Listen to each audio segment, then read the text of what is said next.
Brian's coming in too. I can wait for him. There you go. Wonderful, thank you. There's nothing more awkward than preaching to Zoom. No one's on the other side, it's just a No. record.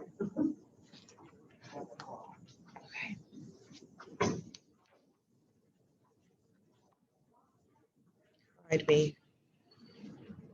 All right, I'm just gonna give a few more minutes because I think that there's a couple more people coming. Specifically, my buddy Frank. I'm actually gonna ask. I'll be right back.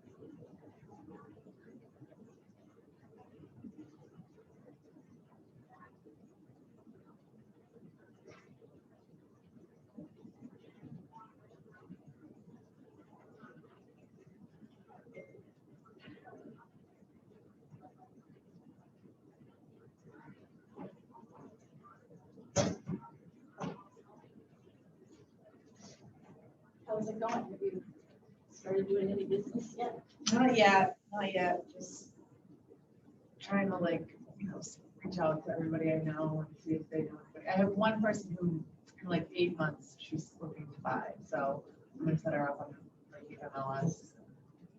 Hopefully that will. Yeah. Thanks a lot.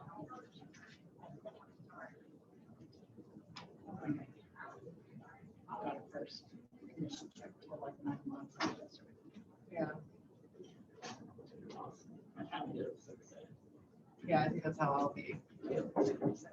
I'm really lucky or blessed in the fact that my husband's able to support, I've been a stay-at-home mom, so he's able to kind of, so I don't need to like stress too much about it. I mean, obviously I want to do it and I'm working at it and everything, but at least I don't have to, which I think helps me because if I get stressed, then I'm a mess. Yeah.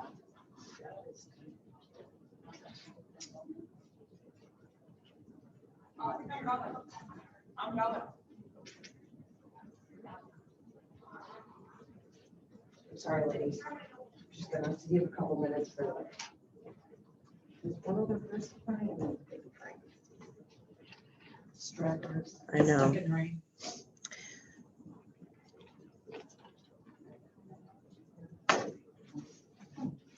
I'll give them like 2 more minutes and then we'll get going.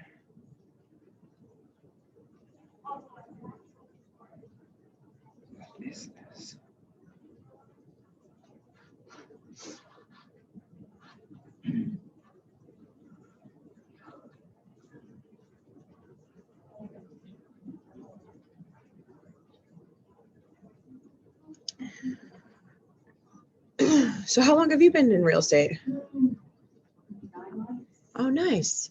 Do you like it? It's a little bit of a circus, but it's fun. Yeah. Challenging. I felt like it was, I joined in September and I thought it was easier selling in December, January. Yeah. As opposed to now. It's easier when I feel like in the winter when you have buyers because there's less buyers out there. So there's less competition. You can get deals under contract. Work with you. Oh, in the summer and spring, it's like, see you later. Yeah, it's intense. I know. It just, yeah, it is. It's hard, but you'll get through it. What happens in real estate is the only ones at the end are the people that didn't quit because it's exhausting. Yeah. It's always good to have, even if, no. Are you doing this full time too? I did get a part-time job. I didn't do it full time initially. I did it part time for 4 years. Jobs came back. Oh yeah, you need to. I have a job at night. Yeah, good. It's better that way. So at least I have some money coming in. Definitely. I feel like you need you need money to be in real estate a little bit because you have to like pay for everything. Yeah. Well, we'll get started. I was gonna wait for my boy Frank, but I think he's running late. I really hope he comes because he asks like the best questions. So this is just, today I'm just gonna be talking about, this is just like Buyers 101, it's Sellers 101. We're just gonna be talking about all things listing.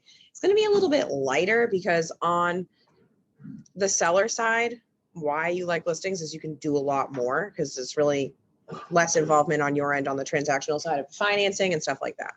So what I'm going to show you would be like a mock listing presentation. This is something you can do when you get your listing appointment. You want to go set it up, do whatever.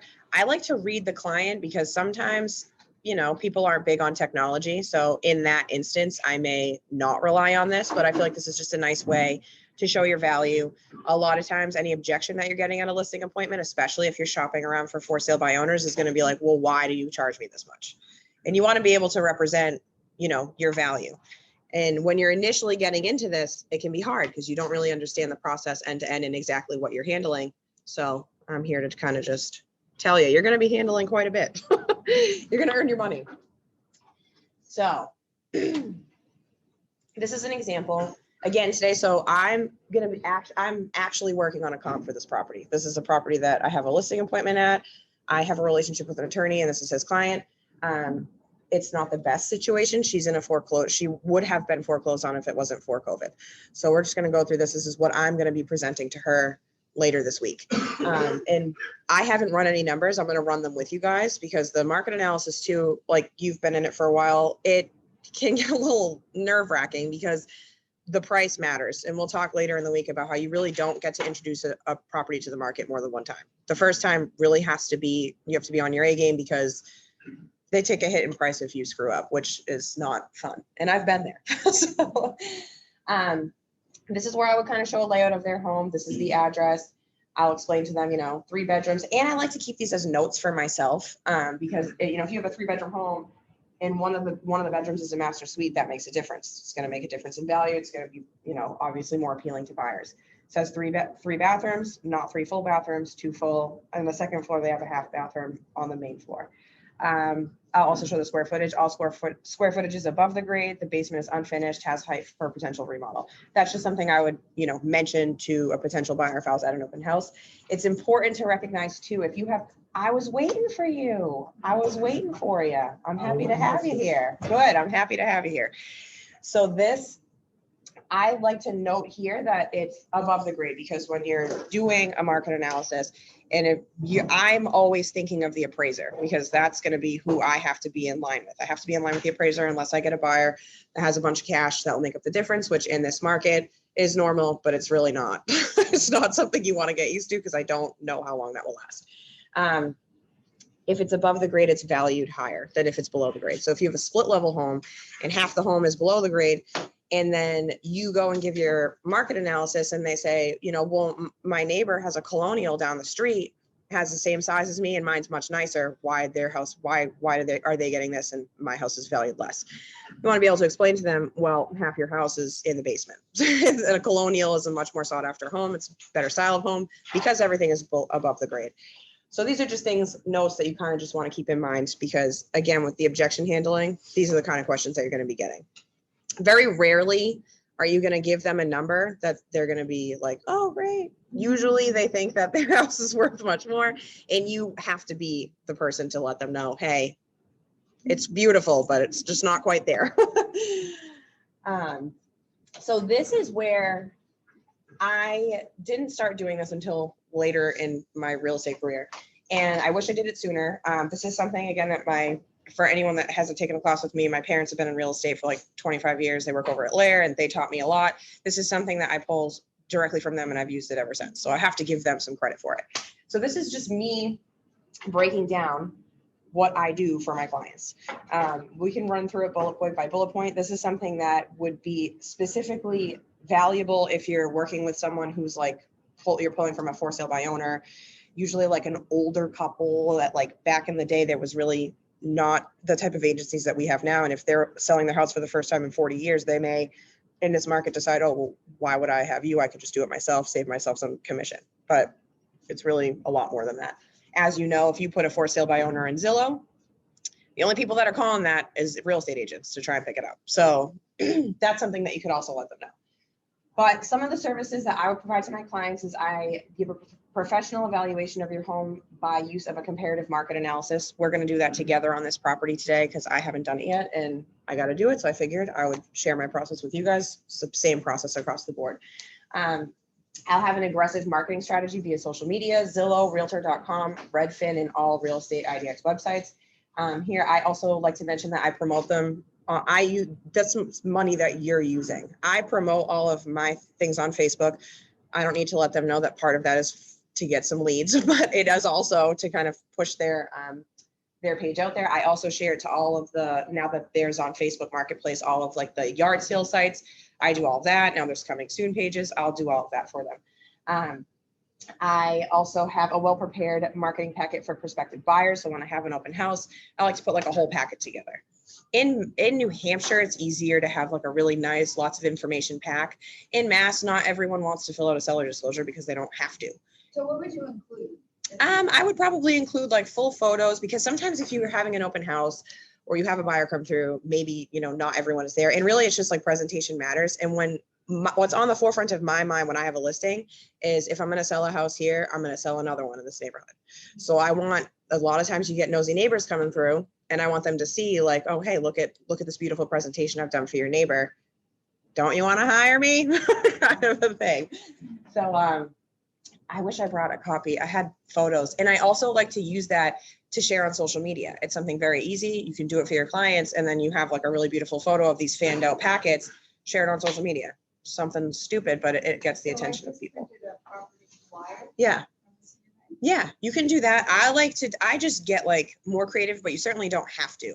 I will go like on Canva and like, I'm a millennial. I just like play around on the internet for fun. So we'll just like play around with a cute little, I even use a template. Once you do one, you can just use the same one repeatedly. I also pay like in the beginning of here, I worked and developed, a brand. Branding is very important. We can talk about this in a different class too, but I try to just kind of have everything cohesive with my brand on the marketing packet because I'm marketing myself ultimately. But it's also beneficial to them because it's a nice presentation of their home. I would coordinate all the showings of their home. That's a big one. You don't realize how difficult that can be. A lot of times people are fine using showing time, but sometimes they're not. And then you're having to do accompanied showings. You're having to show up for everything. I also like to explain in my presentation if they're adamant about like assisted showings. I just explain that it's of better value to them if they can throw a lockbox on. And I'll ask them most of the time, plan a weekend away. Like get your house ready to put on the market. It's going to take some time, plan a weekend to go somewhere, and I'll just have open houses all weekend. That usually is what they do. But sometimes people are just very adamant. They just do not want people looking through their house unless you're there. You can reassure them that another licensed agent will have to be with them, but sometimes you do accompanied showings, sometimes not. Either way, if there's a family living in the home, the coordinating of the showings, it can be a lot. So it's taking a lot off of their plate. Competitive pricing to attract qualified buyers. We're going to talk about that in another slide, so I won't harp too much on that, but competitive pricing is usually the hardest sell. We'll talk about that. I'll do an evaluation of all buyers to ensure they're qualified for acceptable financing. I'm not going to, if I know that this house isn't going to qualify for FHA and I know that there's an FHA lender, my client's not going to know that that's not going to work. They don't know, as much as you know about financing. Let me take this thing out, sorry. And then schedule professional photos to be taken of your home, providing a minimum of 30 high quality photos. I'll do floor plans and 3D interactive tours as needed, especially during COVID. That was very helpful. I'll also do drone footage. Like if I have a lakefront property, I'll pay for the drone footage. And again, this is all stuff that's coming out of my pocket. So this is just showing them like I'm investing money into your property and if I don't sell your house, I'm not going to get paid. So that's kind of something. Oh yeah. Yeah. I'll share this with everyone. And then target market your listing to my own sphere of influence, past clients, top agents in the market area, and neighboring homes. This is the biggest one that I actually took away from when I started coaching in this office. I kind of changed the way I do open houses. And I'm going to talk later about how to run a killer open house, but I'll actually go ahead of time, a day ahead of time, and knock on all the doors in the neighborhood to let them know, hey, we're going to be having an open house today or Saturday. Just want to let you know if you see cars parked on the street, it's me, I'm going to have some cookies or whatever. Feel free to come on by, because it's statistically, if someone sells their home 6 months later, another home's going up. Another home's going up because it's an asset, and they're going to say, ooh, they got that much money. And I want to be the one to sell it, because top agents in the area are paying attention to that. Someone, you know, I'm sure people in this office pay attention to, you know, a home selling, and then they target that. I get at my own house in Methuen, I get flyers from Jen Hamilton. I get flyers from Susan Roquark. So I know that they're doing it, and it's what they should be doing. So you want to get ahead of it. If it's your listing, you want to have a face-to-face connection, because that makes a difference. Even during COVID, I did it. I just stayed away, wore a mask, you know, like I still knocked on every door, and I got a lot of leads. I also got a cash buyer out of it. So it's definitely something that you want to try to, it's nerve wracking at first, but people appreciate it. You always do it, huh? I try. There are days like yesterday, it was raining, didn't do it. But now that I have it under contract, I'll door knock after. And I usually have like a lender come with me, because like I have that lender that did the buyer 101 week with me. He's going to come with me next week. I'm going to knock on the door and say, hey, I just want to let you know, I got your neighbor's home under contract. If you're interested, I got it. You know, it went under for 45,000 over asking. So if you're interested in selling, I'd love to help you. If not, no worries. Here's my cards. I really appreciate you sharing my information. So that's something you can do. That one, I'll let you know how that goes. I've never done a post, you know, open house door knock, but can't hurt.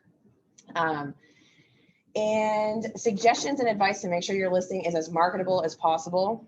That I don't know if anyone here has had a listing where you've had to tell your client your house is pretty yucky, you know, or you got to find a nice way to say, you know, or I've gone out of my way and I've paid for cleaning service up front. And that's something, if you got to do, you got to do it, you know, and there are some agents that won't, and that's totally fine. In my opinion, it's worth it. You know, if you're going to make $8,000, what's a $400 cleaning bill? You know, that's actually this house in particular that I'm going to be doing this presentation for. I had a cleaner go there Saturday, because it's, you know, especially in a distress sale, if they're like in a foreclosure or trying to avoid short sale, if they can't afford their home, they can't afford to maintain their property. Clean once the cleaner leaves. You can. And I've had that situation, and it shows in price. And ultimately, you want to try and convey in the most respectful and polite way that the cleanliness of their home is only going to affect them and the value of their home.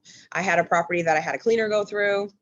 I had by the time the open house came, you could kind of tell it was still a mess.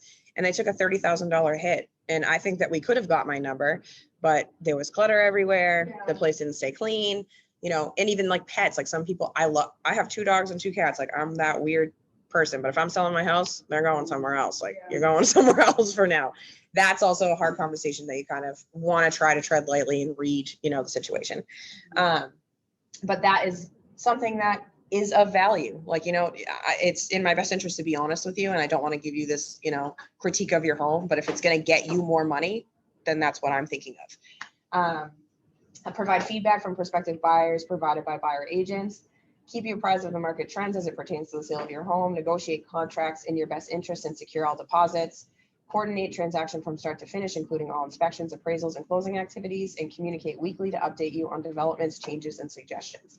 There are some clients that are going to want to talk to you like all the time. And I do try to accommodate that to a certain extent, but you do want to set boundaries, because if you don't set boundaries, they'll just not stop. So you want to kind of set that, but you want to try and check in, I would say more than weekly. This is also a little bit older. Now I would check in more frequently, because there's a lot more action on a listing. Like it's not going to last maybe like a week. You might talk to them like every single day for a week. Now that I have once the property goes under contract, you know, you hear from them less and less. So once it gets to the end of the transaction where you're kind of just waiting on whether it's buyer financing or whatever, you just want to try and maintain communication and check in with them every once in a while. Does anyone have any questions about this? Nothing? Totally fine. But this is all, I can send it to you. It's just a layout of what you provide for service. And you want to kind of read over it if you're going to use it, and find a way to talk about it. Like I would talk about it a little bit differently. Maybe, you know, later in the week, I'll just do kind of like a mock home buyer presentation. I'll do this. Like I've said this so many times that I kind of don't go bullet point by bullet point when I present it to them. I just show like, you know, I'm going to pay for photos. I'm going to, you know, crush the advertising, and I let them know that I am investing my own money into their property. So that's why I'm charging. I would talk about commission and how to bring that up, but technically I can't because of antitrust laws. We're really not supposed to talk about what we each charge for commission. But that's where you'll probably get some pushback. Not always, but sometimes. If it's not someone if it's someone you don't know, they're going to say, oh, well, I talked to an agent and they said they would do it for 4%. And at that point, it's easy to say, oh, I really want this listing. Like, I'm going to reduce my commission. Try really hard not to. When you're new, when I was new, I would do it all the time. I'd be like, oh, well, I'll do less than that because I wanted some experience, and that's okay. As you develop and as you gain some confidence and as you gain some experience, don't let them push you around on your number, because ultimately I've used my commission to keep a sale together. And if I had reduced my commission rate, I wouldn't be able to do that. You know, I will reduce my commission if it's like the buyer and seller are being so stubborn that they won't do like a $2,000 holdback. We learned in my buyer class, I'll put that money up myself. Because if I'm going to lose 2 transactions over something that's stupid, in my opinion, I'll just put my own money up.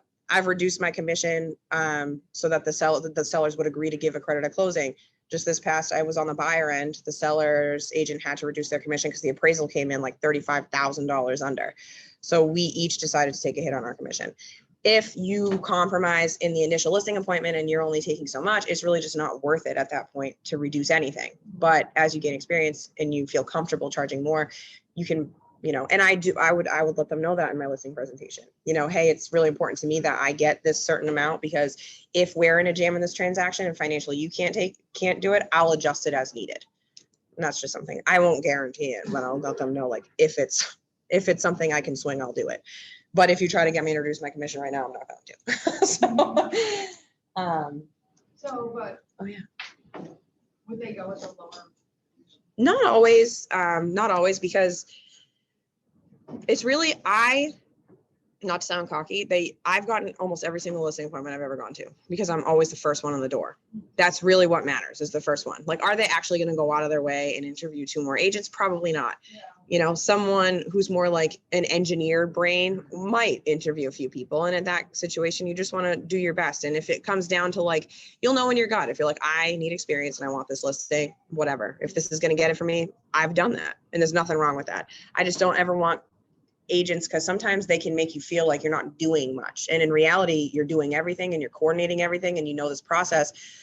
They would be lost without an agent. That's why they're looking for one and they're hiring one. And that's why a lot of people, I've gotten people that put their house for sale by owner, got completely overwhelmed and called me and said, I can't do this. And in that circumstance, it's like, okay, well, this is exactly why my value is justified. It's hard when you're new because you don't have a full access into what that is going to look like, but it's a lot. You know, you're coordinating showings in this market. If you have a listing, I had 8 offers. Like, fielding those 8 offers and negotiating those 8 offers up front and talking to the agents and having them reach out to me. Hey, do I have an answer? Hey, is there anything I can do? That's a lot. Plus, I'm coordinating all of the showings. There was probably like 75 showings on this property between Wednesday and yesterday morning. So that's a lot. And that's like, if it's your own, if you have multiple listings, you're doing that for several people. And on top of that, you're coordinating if it needs a smoke cert, if it needs Title V, if it needs there's a lot, and you're not just working on like, okay, we're putting your house on the market. Great. It can take like 6-8 weeks for someone to put their house up. They need to like get it ready. They need to clean it. They need to, you know, if there's everyone at their house, like when they live in it, has stupid stuff that they don't like, whether it's a hole in the wall or something stupid, they have to do all of that. And it doesn't sound like a lot, but it's a lot. And I'll be there and I have recommendations. And this is where I talked about sharing your network, and I didn't get to put a slide in about it. So before we jump into client testimonials, I would say it's just as important to have a slide about your network.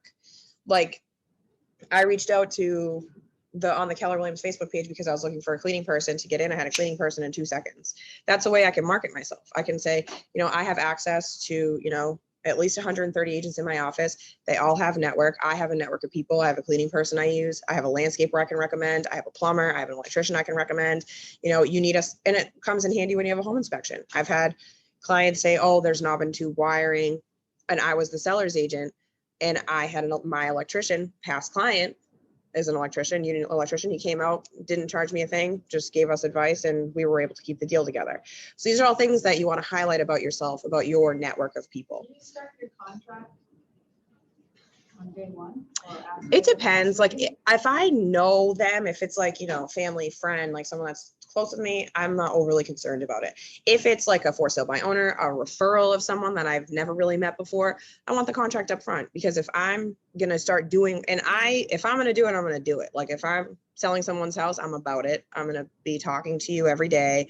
I'm going to be making sure that the goals, I'm very much like, I want to push them to their goal. Ultimately, it's their goal to get this much money for their house. And if that's attainable, I want to do everything I can to make that happen. So you have to hire me up front, because I'm not going to start doing all this work and then see your house come up on the MLS, you know, 3 weeks from now, and it's not me. So that is something I would say up front. I always write in like, to be listed in the MLS by such and such date, if that's the case, because technically I think it has to be in within 24 hours once a listing agreement is signed. So that's something I'll add if I'm going to have them sign it ahead of time. If it's like right now I listed my cousin's house, or my cousin's dad's house, it's an estate sale. I'm not going to like chase my cousin for that, you know, but if it depends. I don't know. Some cousins are shady. Maybe I should have. So with all that said, being that listing agent, you're doing so much more than the buyer agent. Do you usually split your, I mean, you're doing more, but I shouldn't say you're doing more. In my opinion, buyer's agents do more.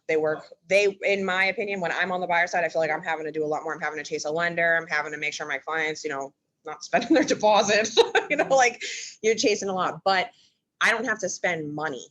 Whereas a listing agent, that's where I verify, I justify. As far as like your split, it's really up to you.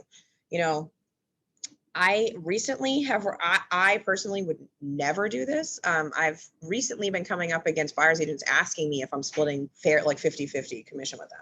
Yeah, I think that's ridiculous. It is ridiculous. It's like, you know, go get a listing. Like, go get a listing. You work with a lot of buyers. And Yeah. now, like, You finally get a listing. now, and now, like, I don't go up to all those listing agents. Never. And I'm like, you know what, just take what you're Okay. doing. My response is always, it's noted in the MLS and that's how it's staying, period. Don't ask me. And technically, if you want to throw it out there, I say per antitrust laws, I cannot discuss what I get for my commission. So that usually shuts them up pretty quick.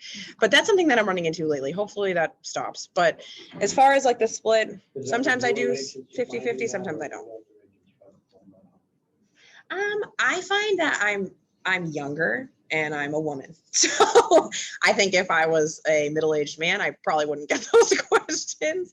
But sometimes it's usually an older agent that is asking like, what are you doing with that? And then I've had them make comments when they look at the closing disclosure. I'm like, oh, so you're getting paid more than me. Like, and that's something that you're just gonna just brush it off. There's no point. It's like, I really see the co-broke relationship as a relationship. Like, I want to get along with you. We're working together. We have to remove the emotion out of this. This is just very much a black and white thing to me. Like, my client's upset. That's for me to deal with on my end. I'm not going to be upset at the co-broke agent. It is what it is. You're not going to run into every agent. Some agents don't think that way. In my opinion, and what I hope that you guys would take on is that whether they're at Keller Williams, Coldwell Banker, it doesn't matter. They're your colleague because they're the only person doing the same job as you, the only person that knows the process. And I've relied, like I talked about in Buyer 101, I've relied on more experienced agents. I'll call them and say, I really don't know what to do. And if I know that they have more experience, like, Debbie, I forget her last name. She's up in the Portsmouth office, I think. And I had that nightmare situation I discussed in Buyer 101 where my client's son wouldn't move out of the house. And I called her and I said, this is what's happening. I have no idea what to do. I've never been in this situation. And she said, don't worry, I have. So you want to rely on that co-broke relationship. When you get weird questions about commission, just ignore it. But I'll get back. I also, if anyone hasn't had a class with me, I tend to ramble. So I have to like pull myself back to reality. What I was saying is you should have a slide in here, which I do not have, about your network of people. Like, you do commercial, I'd probably throw him in there. Commercial real estate guy.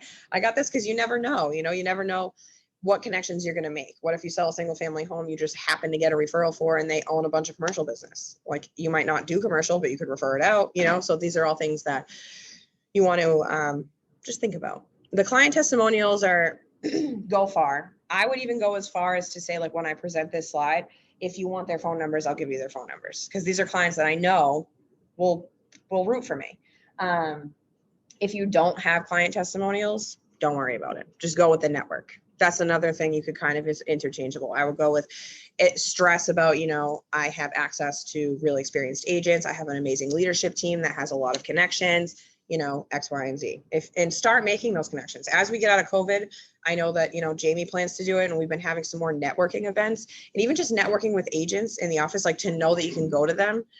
It really does make a huge difference. I got a cleaning person from Arthur Matarazzo the other day, you know, like this is just things that you want to just pay attention to. So if you don't have client testimonials, you can certainly use your network, which I would recommend. Okay.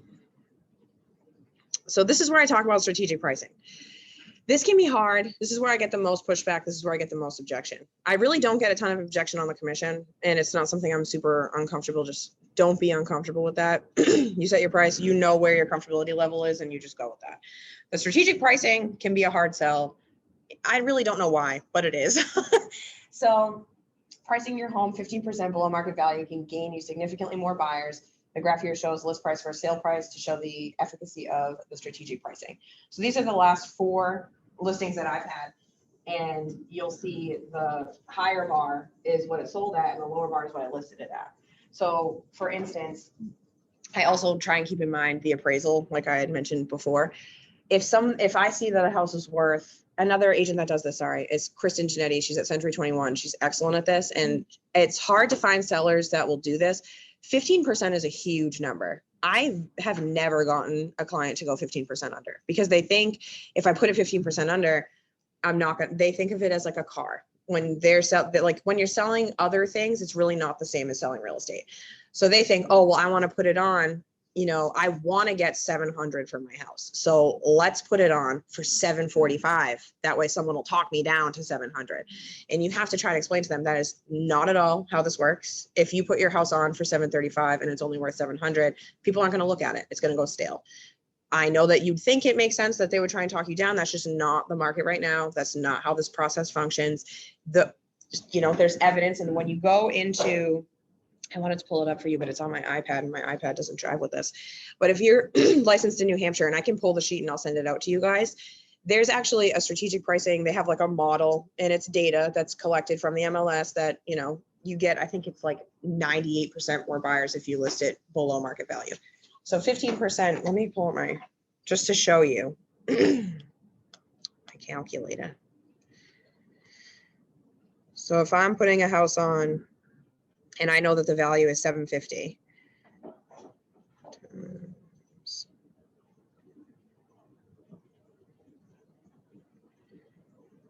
That means that if I were to do 15%, I would put it on for 637.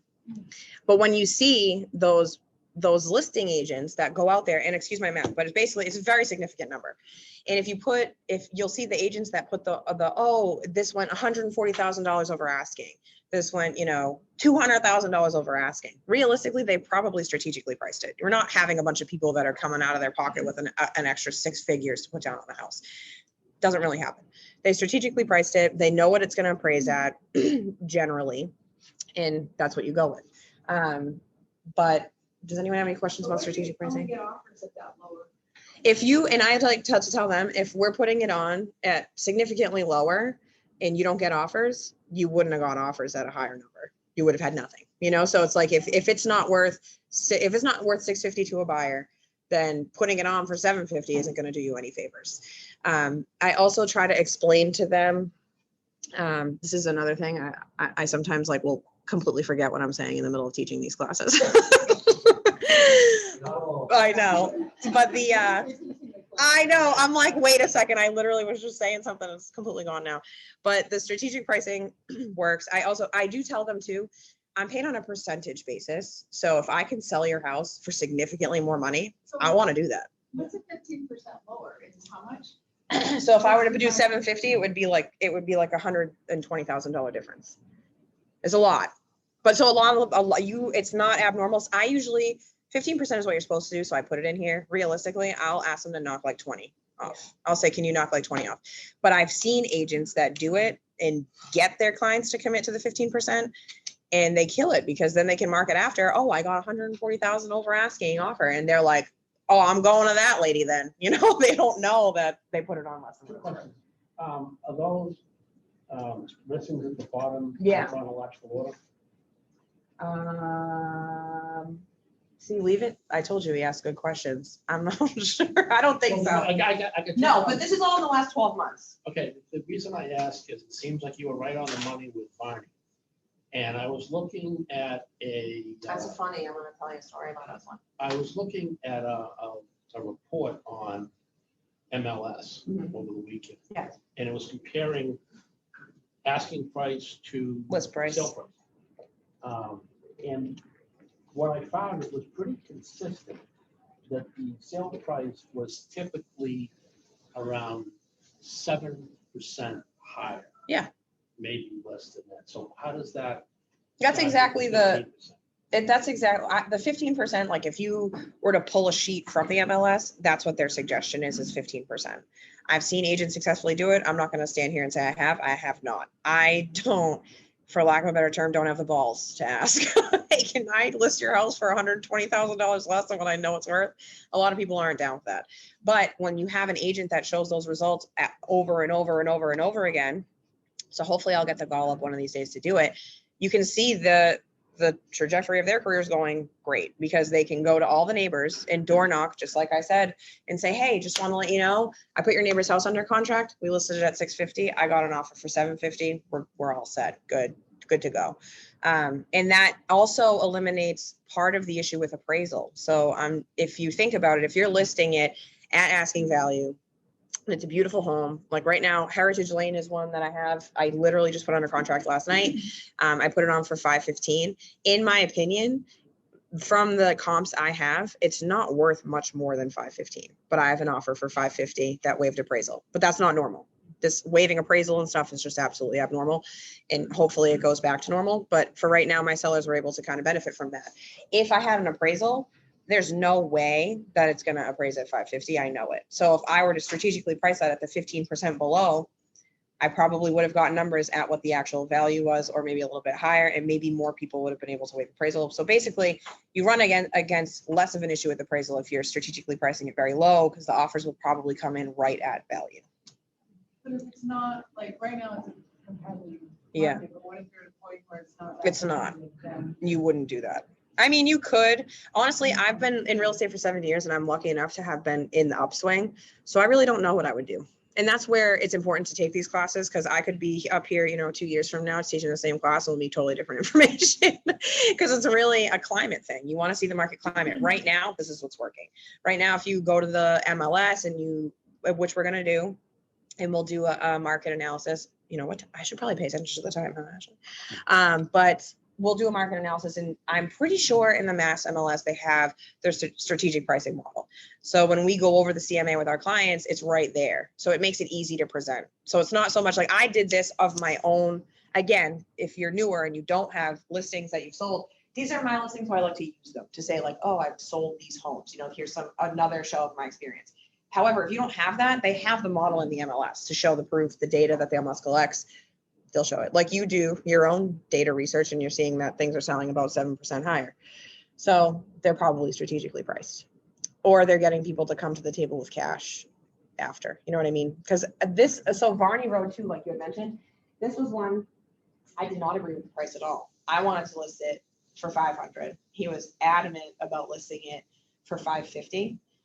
And I said, listen, we'll do 550, but he actually wanted to do 585. And I talked him down to 550 because he had put a lot of work into it. He had owned the home. He built the home. He was very, attached to it. And he thinks, I have the best home on this lake. This neighbor's house sold for 750. He doesn't care that it has 2 more bedrooms, 2 more bathrooms, nothing below the grade, doesn't care. He sees that and that's what he wants. I have to say, listen, I'll try. I'm going to try 550. Just know I'm not trying 585 because that's crazy. And you also want to be careful. You don't want to waste your time, but we'll get to that. Let me stay on track here. I agreed to do the 550. We got an offer for 565 with a contingency that they would pay a certain dollar amount over the appraised value if it came in low. It did come in low. It came right around where I thought it would. Oh, I was actually surprised. I thought it was going to come in at like 520, came in at 544. So we had an offer of 565.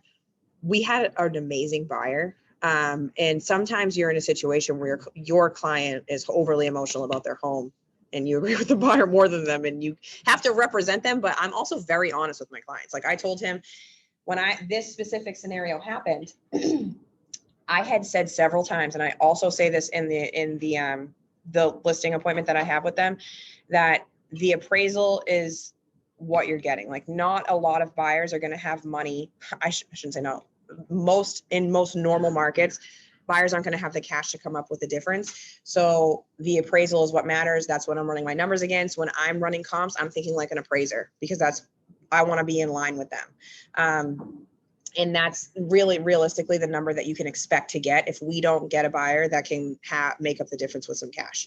And that can be a hard conversation to have, but I do try to have it several times, because you want to be able to revert back and say, remember when we spoke about this? Same thing with the buyer. It's all about setting the expectation correctly.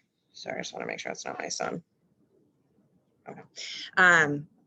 So when I did this property, he called and said, I feel like I'm getting taken advantage of. They offered me 565. I should be getting 565. And I said, hey, remember when I told you that this is subject to an appraisal? This guy's willing to give you more cash. He ended up giving us $10,000 more, but my client still felt snubbed. And there's very little you can do about that. You want to manage the expectation as best you can. But at the end of the day, he was happy. When we closed, he was happy. I also find that if they're letting frustration out on you, they forget about it once they close and have their money. They're like, you were so great. So if you're in a situation where you're getting berated about something that you've talked to your client about, I do try to be as honest as I can. I'll tell them, I think you're being a little bit unreasonable. I understand why. You've done a lot to this home. You're emotionally invested in it. It's an absolutely beautiful home. However, this is what it is. I don't think it's one thing if you think the appraisal is wrong and you can challenge the appraisal. That's a whole other ballgame. I always look at that before I go to them and let them know it didn't appraise out. If this was part of the issue, I look at the comps and make sure I agree with them, so that I can say to them, I've looked at these comps and I agree. I think that they use the right thing. And this is kind of back to like what I was talking about. Is it worth it to get an appraisal? Or no? I wouldn't, only because it's just something they have to pay for, and you're essentially not doing the same thing, but doing something close to it. And it is the nature of the beast. And you want to kind of politely find a way to tell them, like, don't be greedy. Like, this house is right now, like a house that's selling for $500,000. I think, if you've been in here, it's really not worth $500,000, like, or if they get caught up in minor things. So I wouldn't do an appraisal up front. You certainly could if you wanted to, but it's also hard to get an appraiser during a transaction. So it would hold up the listing process as well. If you're going to rely on an appraisal from a bank, like, I can barely get them out for a transaction. Like, I've had delay on closing because of that. And even if you got it, I guess you can then show it later. You could if it came up, but They're so subjective. they are. Still come in Yeah. somewhere else. And honest, it could, and anything, you could have comps come in, sell after the fact that change it. Like, you really don't, it's just not worth it. In my opinion, you do whatever you want to do, but I wouldn't. Yeah. You have access to the same information. And if you wanted to like we have an appraiser, I think that's coming in for a class. Like, I would definitely I'm taking that class. I'm definitely going to that class, because I want to know where, like, they have certain dollar amounts that they like, values for bedrooms, values for bathrooms. And those are really important and helpful to know when you're running comps, because then you can say, okay, I know exactly what an appraiser is going to add if I were to use this comp or take away or whatever. Let me see here. This is where I was a little redundant here. Sorry. Please give me an honest opinion of your opinion of value. And this is usually because I know I'm going to disappoint them. So I would like to hear it first so I can let them know. Some, like, usually they'll say, I think my house is worth, I would guess like 720, and I know it's 680. You say, okay, well, just going to give you a heads up. You're going to be a little disappointed with my number, but it's 680. And I just try to explain to them, this is why, here's my comps, and we're going to do this. We're going to do the whole CMA. And, they might ask, like, I had this situation, oh, well, the house down the street sold for 750 and you want to put mine on for 540. And, I'll say, okay, I'll research that. And I usually always come back to them and say, this house is bigger, this house is nicer. And that's hard.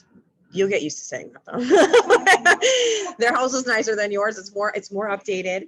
It has more bedrooms, more square footage, the whole nine. And they may say like, oh, well, this comp is only, I feel like this is a comp because of X, Y, and Z. It's also a colonial, whatever, but it's got 1,000 more square feet. You want to be able to specify exactly why I don't think an appraiser would use this comp. And if I overprice your home, people aren't going to look at it. This market is crazy, but an overpriced listing is an overpriced listing and it's going to sit.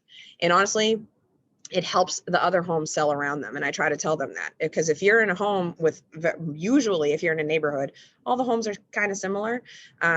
If you have a listing that is sitting for 720 and it's way overpriced, and another comes on for 680 and it's very similar, maybe it's just a little smaller and needs a little bit more work, you're not going to go to the 720 house. You're going to go to the house that's cheaper. So if you're overpricing your home, it's not doing anything but helping your neighbor sell their house. And it's just not, it's going to sit. So Sarah, do you do like two-step or one? When you go to the house or when you're going over all this? Yeah. First, you know, how do you do it? You know, sometimes I you will, don't know. I sometimes go ahead, like I'll go ahead. It depends. I pull from the tax card. So I'm going to go through the whole, well, you've probably done it. So don't feel like you have to say, because it's probably, it's a little tedious. I pull the tax card. And if I do a drive-by and I think like, okay, this looks decent.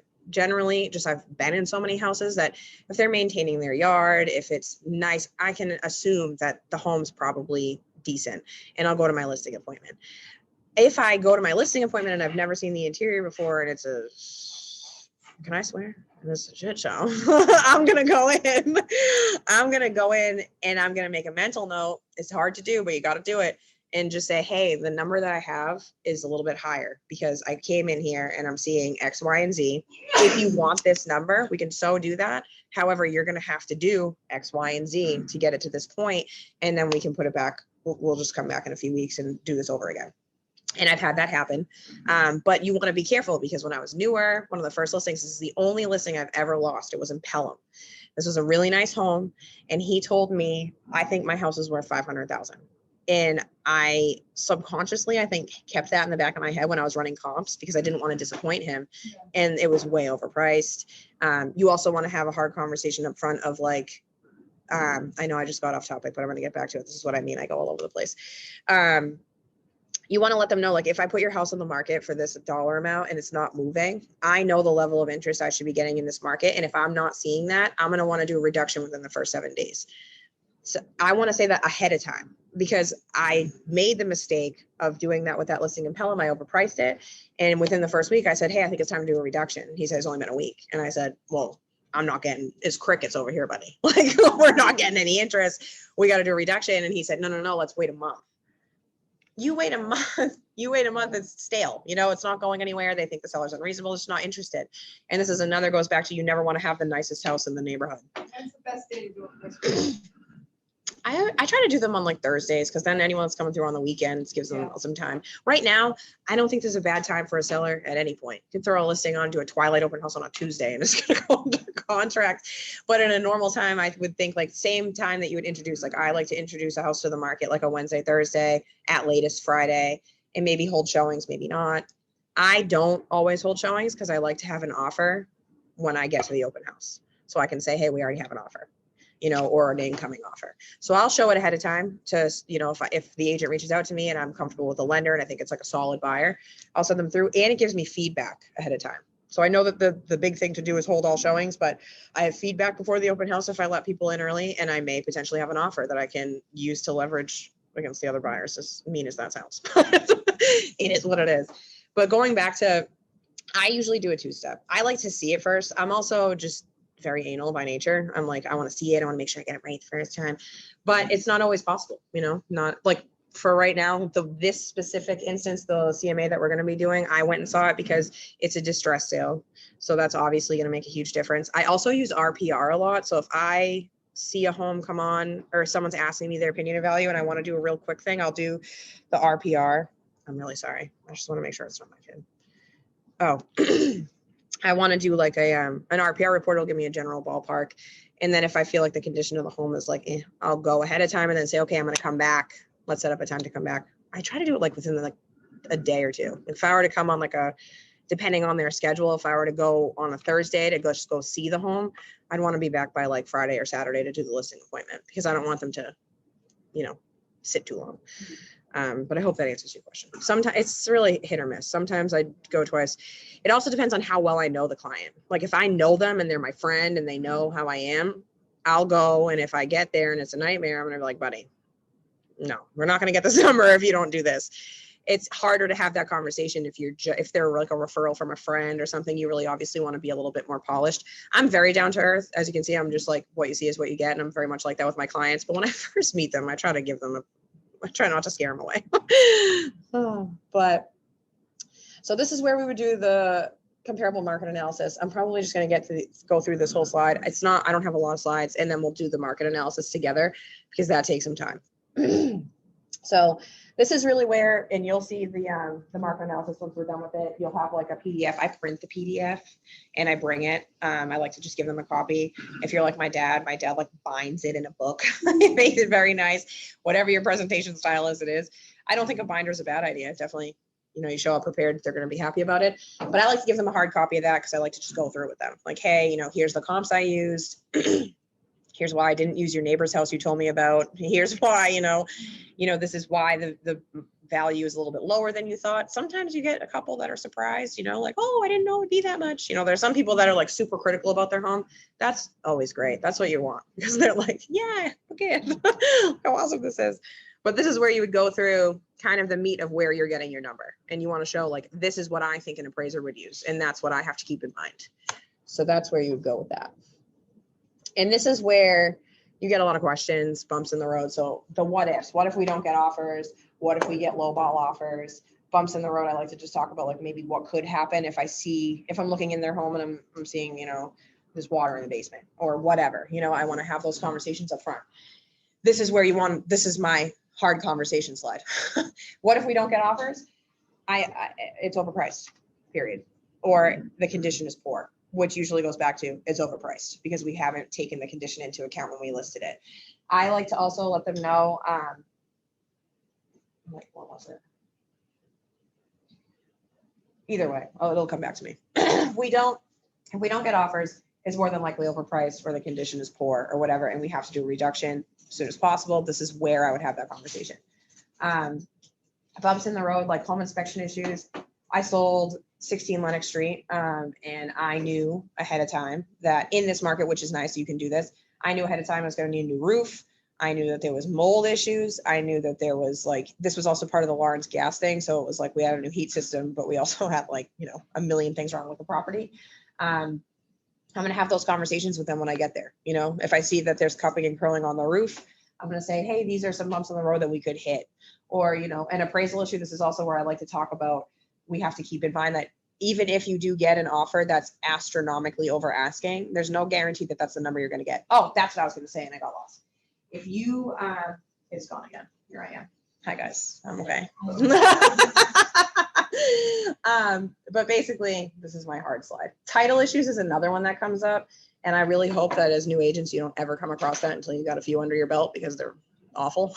But a title issue, this is where I would talk about more of like, if it's a probate sale, a flip, I feel like when they're flips, they can run into a lot of probate issues or title issues because sometimes they buy it as an estate, a super dated home, and they close real quick. And then I've had also a situation where I was on the buyer side of this, but the seller flipped the home and did it really quickly.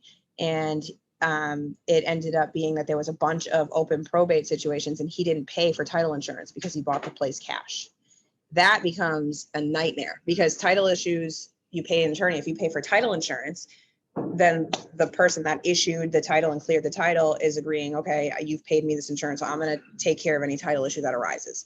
If it doesn't arise, if you don't have that, you're having to pay out of pocket for an attorney. It can take months to do. It's just not fun. I'm trying to think of any other issues that could come up. This is usually, these are the hard conversations. I try to keep them semi-light. I don't want them to think like, this house too. Look how beautiful this house is. It fell apart 3 times. So you never know what's going to happen, buddy. You never know what's going to happen. And also home inspection, I like to pay attention to who the home inspector is. I like to let them know, because there are certain home inspectors you just don't want on your, on your listing. You just know that they're going to make it an issue and it's not the most ethical way to go about it. I'm not going to name any names, but those are also conversations you want to have up front. Does anyone have any questions about this? Nothing? Pretty straightforward. Is that it? Is that the end of my thing? Okay. Oh, yeah. Yes. Okay. So now what we're gonna do. I do have a question. Oh, yeah, yeah. So this little presentation that you're showing us. Mhm. It's, yeah, I talk a lot though. Yeah, so I like that because I have this, one that's sort of, edited from. the Yeah. kid of you Yep. guys selling your home, and it's like, what, 20 pages? Very long. And I very seldom go over it with people. But It's a you lot. only have 5 pages. Like, are you printing this, or are you showing them this, or are you? This is where it depends, like if they're, I have an iPad. Can't say enough good things about it unless you're trying to present. So I usually will bring my iPad and just like slide through it. Or sometimes I get talking and I like just say all the same stuff and don't show them any of this. But it's good to have because there are some people that are very visual and it just shows I'm prepared. Yeah, and it kind of keeps you on track too. It does. And I clearly have a problem with that. So I need it as a guide because I'll go off on a tangent. But I try to keep it simple because ultimately they're paying for me to deal with all the complicated stuff. And I don't want to, I try to, again, set the expectation of, hey, this could happen. Don't think it will, but could. And I don't want to, I really just want to show like this, one, you can see I'm prepared. 2, here's some clients that are, pleased with my work. And 3, this is how I want to sell your home and why, essentially, like why I've come up with this number, whatever, and we can have a discussion. And a lot of it goes back to like, so when I have this slide. Oh, where'd she go? Not that one. This one we'll stop at for like a long time because what the report we're about to do is a totally separate report. It's a CMA. So there's 2 ways to do it. You can do a traditional one or a cloud CMA. I really am becoming a fan of cloud CMA, but I'm like, because I've overpriced the listing, I am a psychopath. So I sometimes I have a harder time. I don't know if it's just because I'm used to not using it and it's new to me. I usually will do a cloud CMA and then run a regular CMA to make sure I got the same number, just to be sure, because you don't really have a lot of control of the listings you choose if they're just automatically pulling. That's how I've been doing it.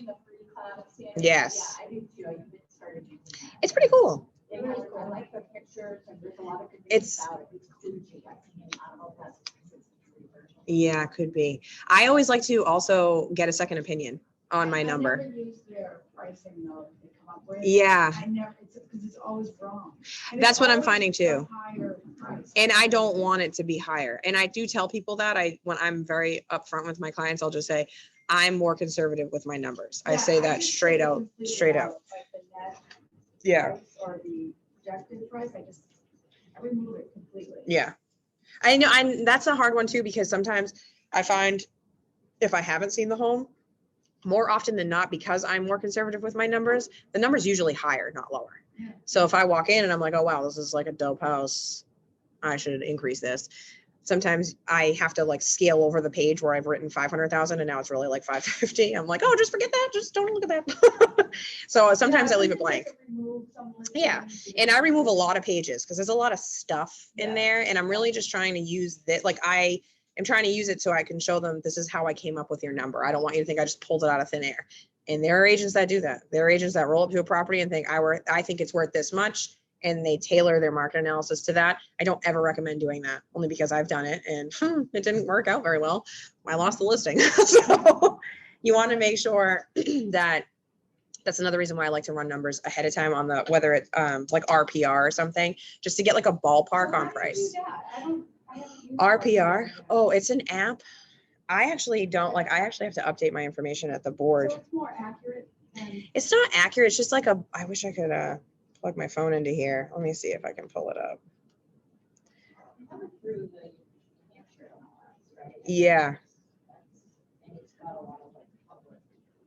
It has down to like what they owe on their house, which is another one you want to know. Oh, and another question that you have to ask, which is they're not always comfortable with. Yeah. Because you want to know if you're in a distress situation. If you're like, oh, well, you owe, 700 on your house and I can only sell it for 680. Ooh, you should wait. Or like we're kind of treading in, uncomfortable waters.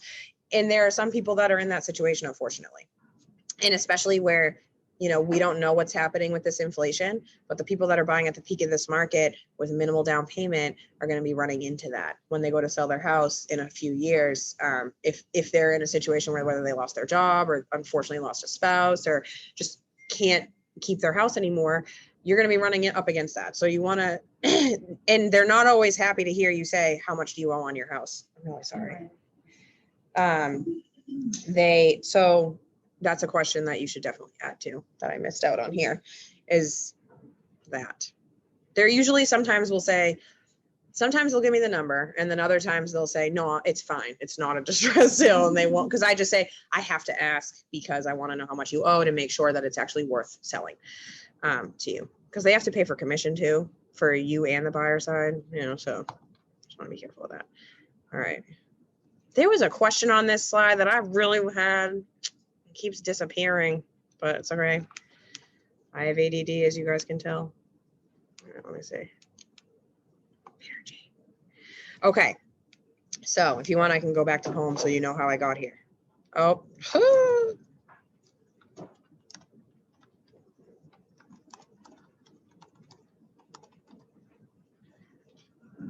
Are you looking at me recording? Okay, I was gonna say, can you imagine my face? So we'll do Cloud CMA first because this is usually two if I'm trying to get like a rough estimate.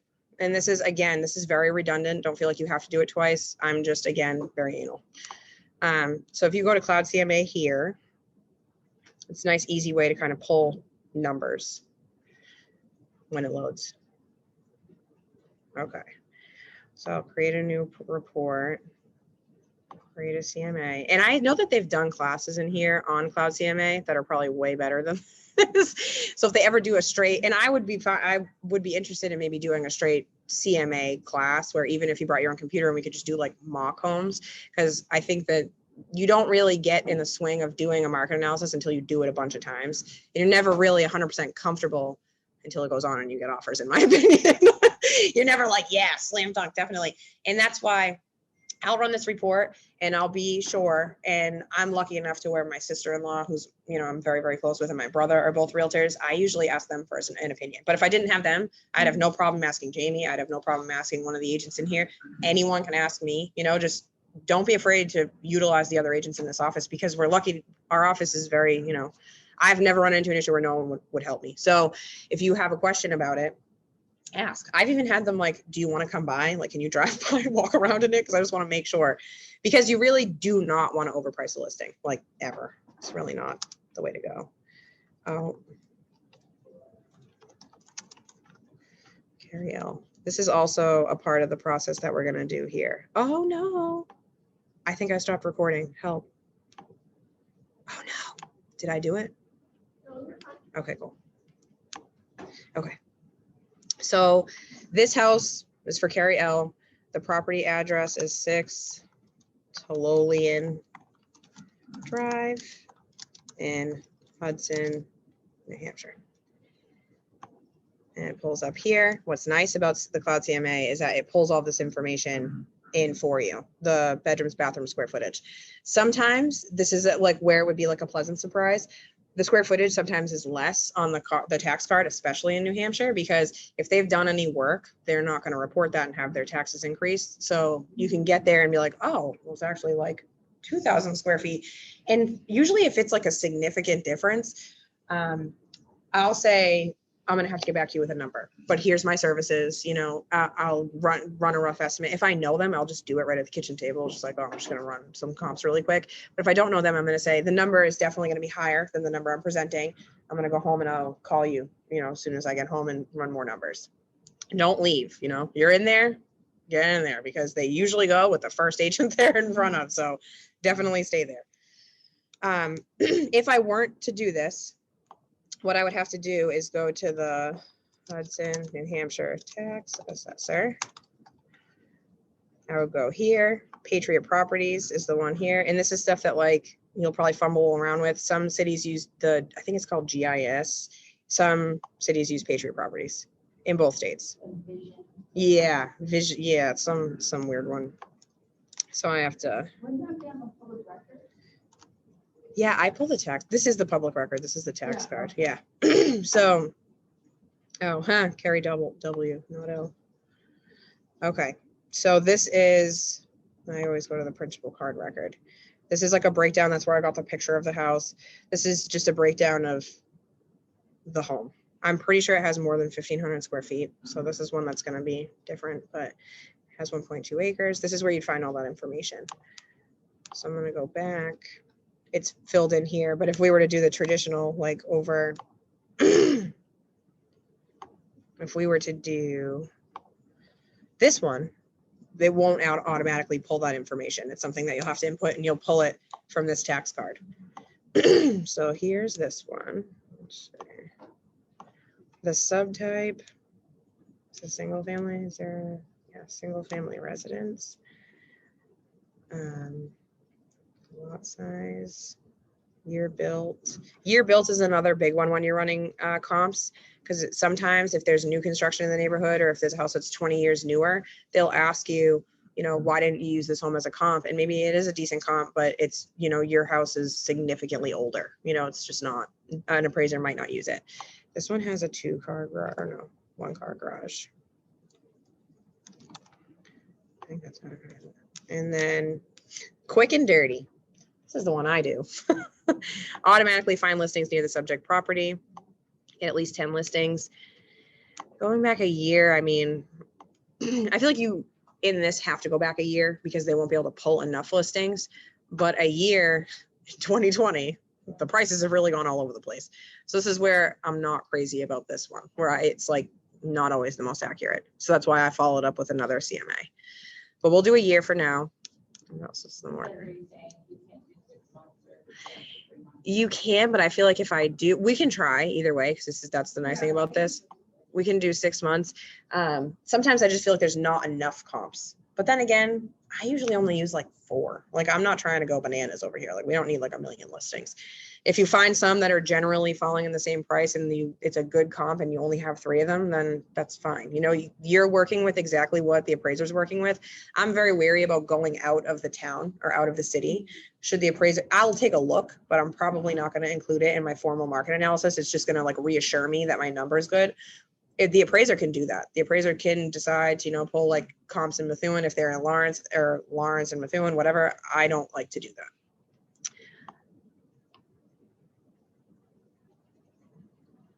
Let's see here. I think Art did a class on this, and that's how I learned how to use this, Art Durkin. So, oh, they'll pull actives too. So these are all closed. Let's see. And what I like about this is that it pulls it right here. So this is a beautiful house. Year built 1982. Might be a good comp. It's definitely not going to close for 530 though. Let's see. And you guys are seeing me do this in real time. So if I go like stone silent, it's just because my brain's thinking. Let's see this one. You can sort it by bedrooms. What happened? You can sort it by bedrooms. Oh yeah, I'm really just looking at condition because the condition of this property is not good. And it was in the 80s. I feel like this is also, why is this, no, that one. I'm not going to use a contemporary. Why are you getting so many different towns? This is why I don't love this. It'll just do like a surrounding area. If they can't pull enough in Hudson, they'll go around, and that's where I'll use this, but more often than not, it's too high. Or, you know what I mean? And that's why I'll use it as a general, like, okay, cool, whatever. But I also just want to show it to you guys as a tool you can use. But I personally would prefer the old school way. It takes longer. If you did 1 year, then they would just give you. Maybe. And that's where, yeah. And we can go back and take a look. And also, like, this is definitely not a comp. Like 2021, not a comp. This is where, you know. Grayed out, like, they're kind of saying they don't go. Yeah, they didn't select it, so they're not honestly, that one looks like it. No. Okay. So this one, not really. Like, I don't think that this, like, certain areas of Nashua are not going to be comparable to this area of Hudson. It's like totally different. So that one's gone.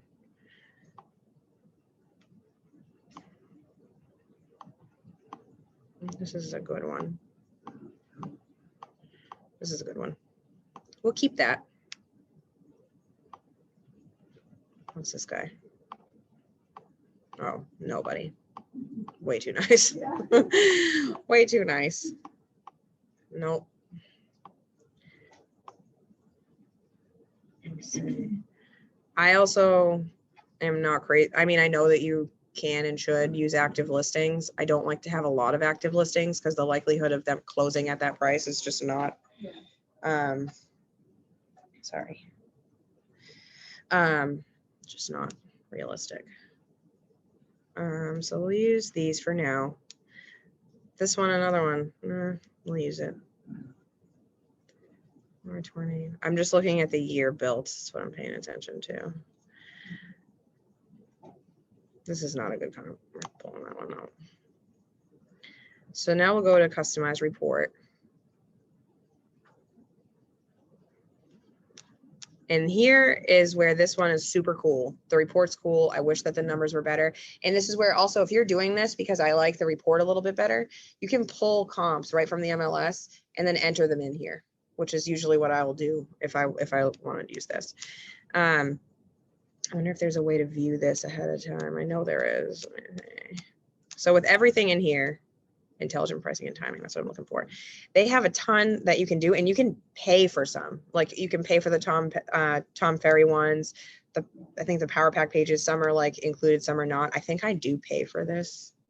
See, getting real estate long enough, I have no idea what I'm paying for. I know I'm paying for it when I do my taxes, but I don't know. I don't know in real time. So these are just pages that you can add, but we're going to leave this as it is here. We're going to pay obligation report. How am I doing on time? Oh, make a flyer. Never saw that before. Okay, and we're going to view this baby.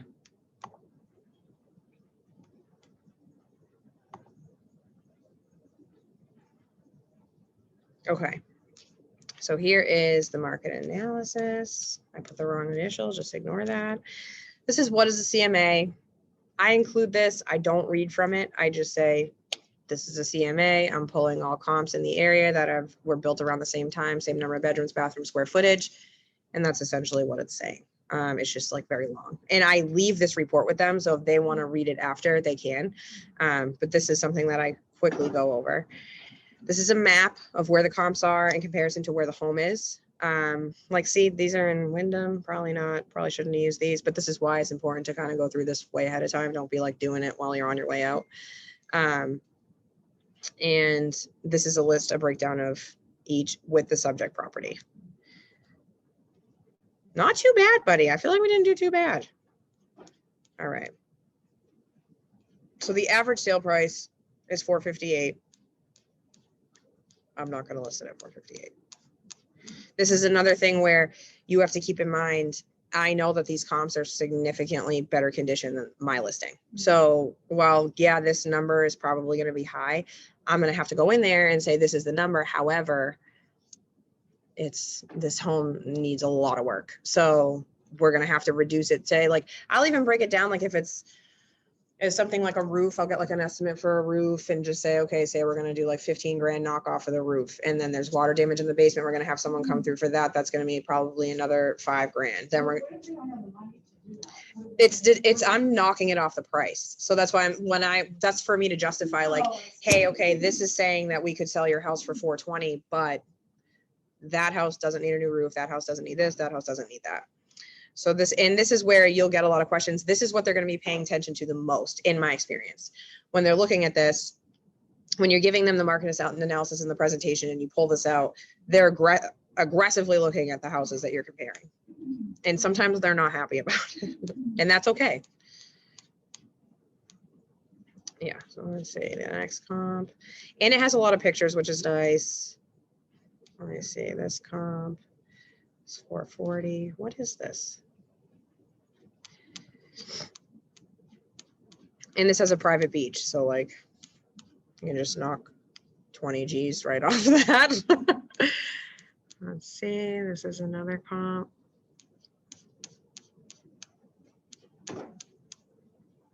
This is another. See, this is like a very, now I'm knowing I'm pulling this up here. I can see this is like significantly nicer than the listing, which is fine, but it's something that you're going to have to highlight. They usually already know most of the time, like people are their own worst critic of their house and they make it seem like it's going to be awful. And then you get there and you're like, oh, it's not that bad. Because the stuff you see when you show houses is horrifying sometimes.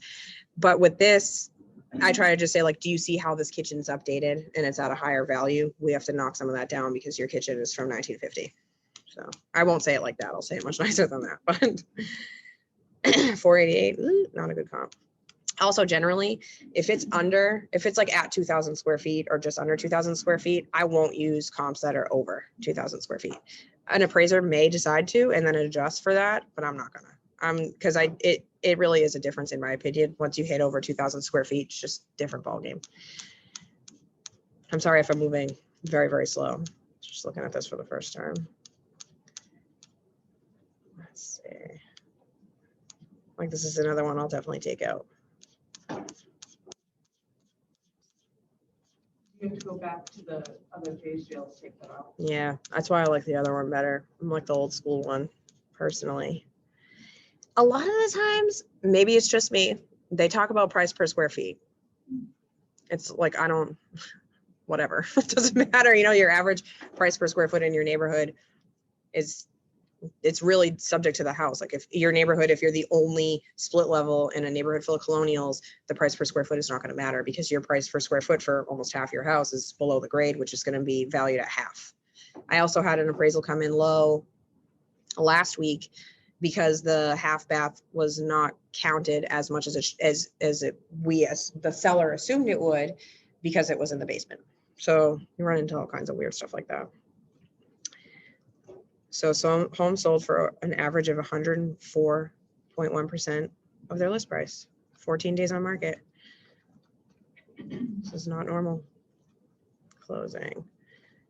So this is where you get the intelligent pricing and timing. So if you're going to get 90% more buyers if you deduct 15% off the list price.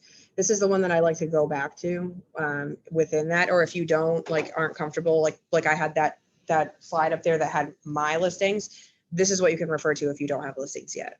It's just basically a breakdown of data that's pulled, and it's data driven, which is nice because if you have someone like I've worked with a few engineers and they're very, like, as Frank can attest, there's like need evidence, and that's fine. This is all pulled from the MLS. So let me see. This is intelligent pricing and timing. This goes back to where, and kind of reiterates where I was talking about, you got to get it on the market, and if we don't see interest, you got to do a price reduction because the longer it sits, the fewer buyers are going to see it. It just goes stale. People are just going to go right by it. So this is touched on again within this CMA, which is nice. And that's it. So here I would print. So how long should you leave it on market before you do a price reduction? I would do a week. They're not always open to it. Sometimes they'll say like I had clients, I approached them after a week and I just said, hey, I don't think that I think we need to do a reduction. And it's usually the ones that say like, oh, I want to list your house at like $399, and they'll say, well, let's try $415. I'm like, okay, we'll try $415. And when I do that, it's sometimes affects the amount of buyers that come through, and then ultimately affects the price that they end up getting. So if I'm not seeing the interest that I feel as I should be seeing based on the market, I'll reach out to them after a week. Some are down, some aren't, and I'm not talking like, I'm not trying to do, if I'm doing a reduction, I want to do it by at least 10. You can do it in increments of 5 if you want, but realistically, like $10,000 reduction is going to be like down to business. And then if I don't see the interest, I'm going to keep deducting. And that's nice to have that conversation up front because you know what their bottom line is. You know when it's like, okay, this is not working out. If they need to make this much to make it worth moving. And you want to have that conversation up front. So you're not having it for the first time when you're having to do the reduction. You already have an idea in your head of what they can do. So that's this one. Does anyone have any questions? I know it's pretty basic. It's just like you pull the data. This is not, in my opinion, as you can see, it's not the most accurate in my opinion.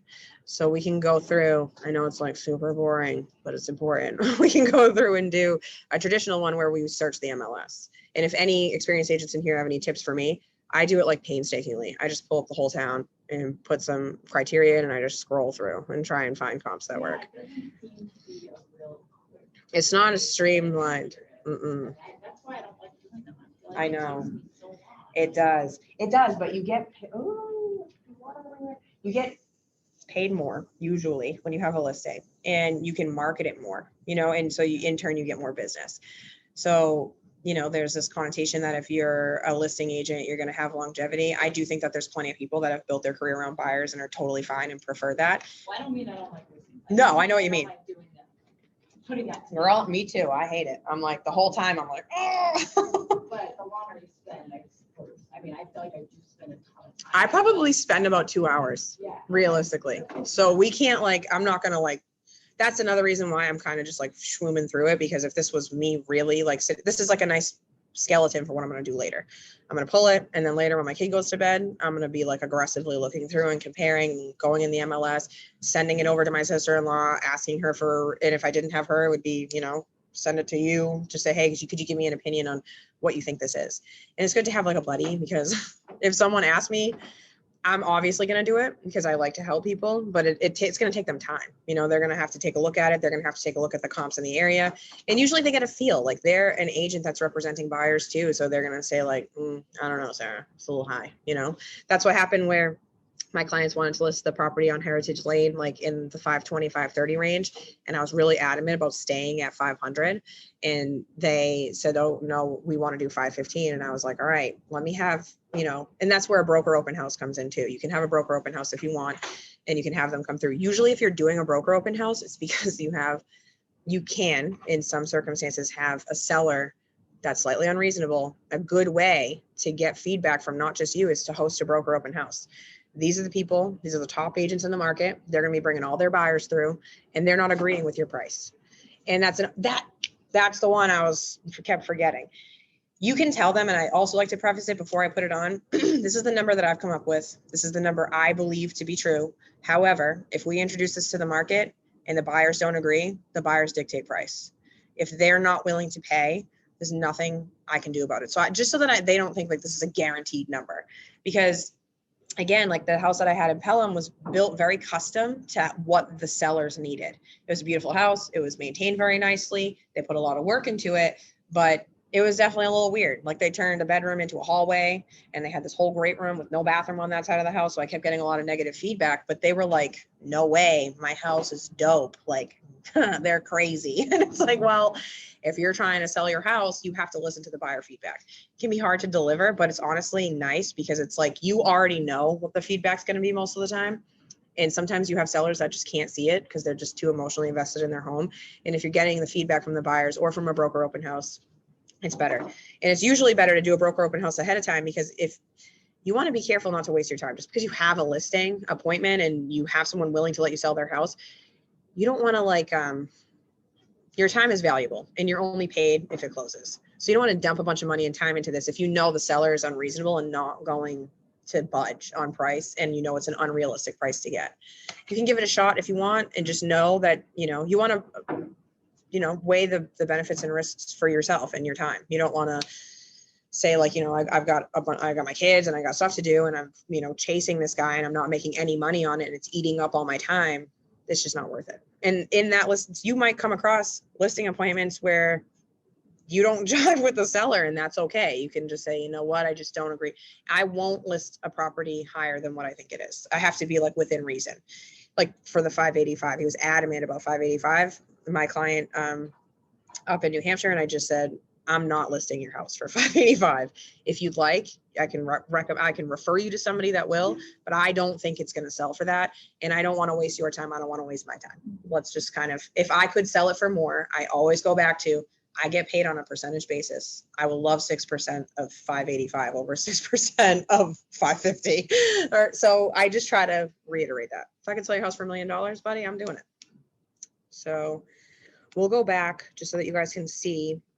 This is the more traditional way that we're talking about it. It's painstaking and it takes some time, but it's worth it. I'm really sorry if you're like falling asleep. It's kind of boring, but it's necessary. So now we know it's Carrie W. I'm just not paying attention. All right. So notes, home is in foreclosure, depreciated condition noticeable. So, am I spelling noticeable right? I'm really sorry if I didn't spell that right, guys. All right. So this is a note that I would see, but note that if this is in the report, they're gonna see this.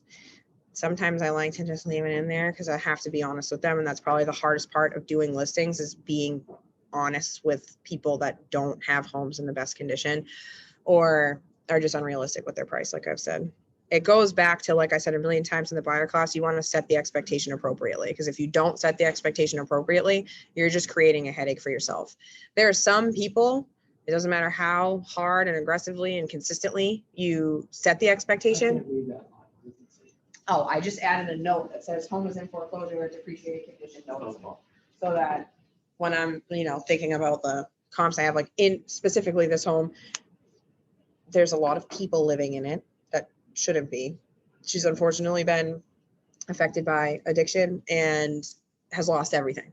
And she's at the point where if this wasn't COVID, her home would be foreclosed on. She has people living there. She's got, it's not the worst, but like, for instance, she turned the wood stove on and didn't have like the food ovens, the smoke damage all over everywhere. So there's just certain things that we're going to be up against. This is something that someone's going to have to deal with. Carrie, what's her last name? Wettergreen.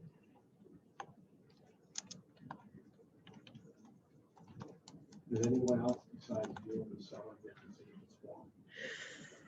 No, this one's saved. I think that the Cloud CMA is published. I don't know how that works. I don't know if you know. I don't know. The Cloud CMA, I don't know. It says like, do you want to publish this report? So I don't know if other people can see the Cloud CMA. I don't think so either. Yeah, I think that. I'm always weary though. I'm like, oh God, someone else gonna see this. They'll see this. I wouldn't necessarily want to No, and I wouldn't give this to like a buyer because, you're playing poker essentially. You know what I mean? Like I'm putting this on, you can figure out whether I've strategically priced it or not. Yeah, no, the buyer wouldn't see it. If you have like, this is another thing where I like don't love dual agency is like, if you have a buyer, you like that was interested in the property, I wouldn't show them this either. I would kind of keep to myself. So Carrie Wettergreen.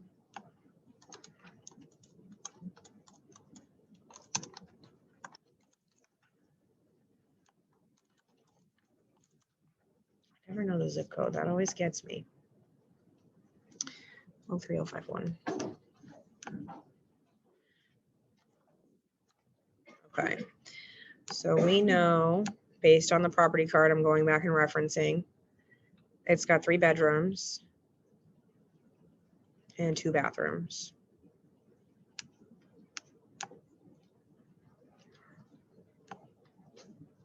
It says 15. I'm pretty sure that this is, I don't know, because this house in particular needs some work. It had a finished basement, but then she had someone living in it. There's a bunch of, I wouldn't count it as finished. So, but again, this would be a situation where sometimes in New Hampshire, you go in and they don't report, and it's not even just New Hampshire. They're not going to report every update or if they add space for tax purposes because they don't want to pay more in taxes. So it's not uncommon. And this is built in 1986. I just want to double check. Yep. And this is also something I would print. I'd print and bring so that they know this is what I'm referencing when I'm pulling the information on your home. Sometimes it's wrong. Sometimes the bedrooms are wrong. Sometimes the bathrooms are wrong, and that's good to know. And that's, I would go back to that situation where I would say, okay, I'm going to go home and run some numbers and I'll let you know what the difference is.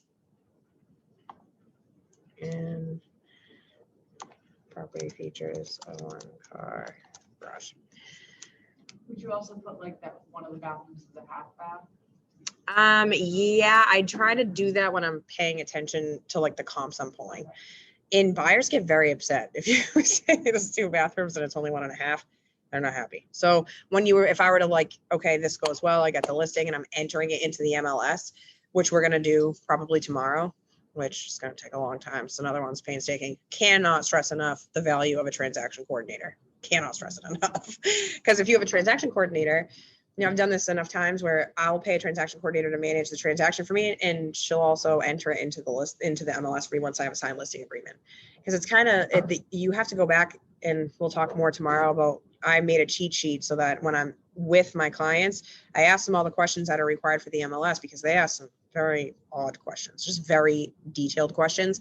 And when I first got into this and first started doing listings, I would like be texting them, like, cause I try to put them on at midnight. So the next morning people, not midnight, but later in the evening. So that the next morning it's fresh on people's feed. And it can just be a lot. But here we are. And this is where we're going to search the MLS. So we've entered our subject property. We're going to search the MLS for comparable properties. Oh, wait, I'm doing this in the wrong state. See, I'm really sorry, guys. I have to start all over. Let me see. Here. Or maybe I'll just go back to one of my old ones. Let me see. Let me see. Tools. Nothing's going to change about how we would have entered the information. So that's the same. This is one I have to do. So this is a good one. Okay. Save. Okay. So now comparable properties. And this is also not abnormal. Sometimes you have a listing appointment and they're not ready for a few months. And if they're not ready for a few months and say, 3, 4, 5 months goes by, you're going to have, this is exactly what's happening here. This is a friend of mine, just unfortunately going through a hard time, going to have to sell her house because of a relationship, dissolving. And this has obviously been ongoing. Divorces don't happen overnight. So I've run comp several times for her. And now we're getting closer to list. So this is something that I'm going to have to do regardless. So these are all closed 2020, 2019. So we're going to delete all of them. Okay.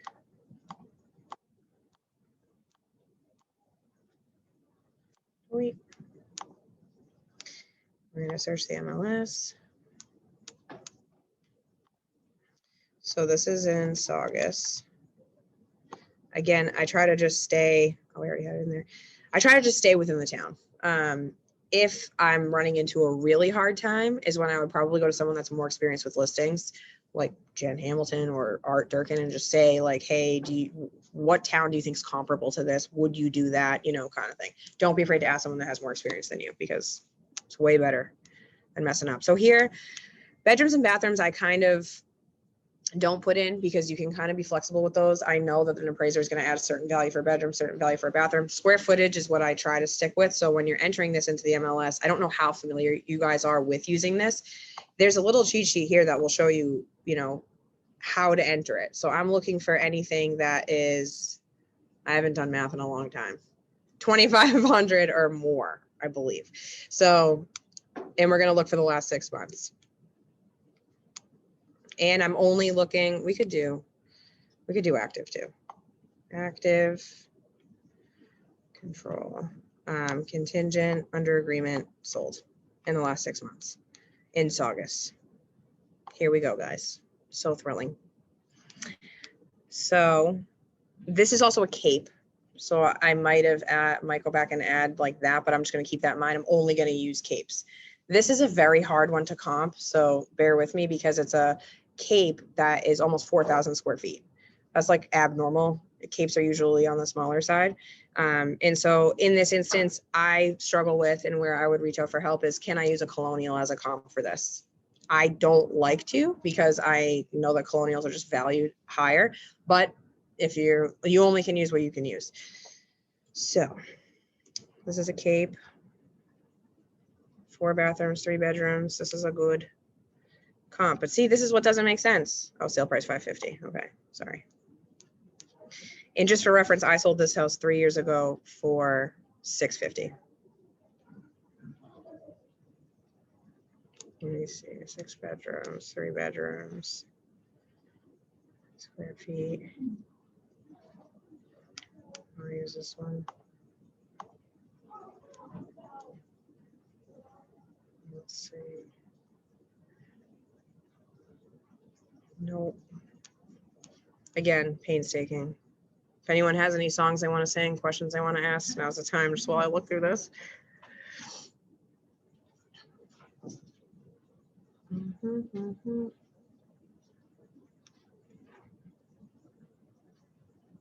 I'll use this one.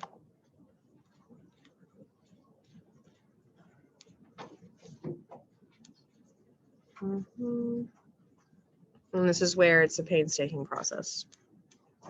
Takes a long time.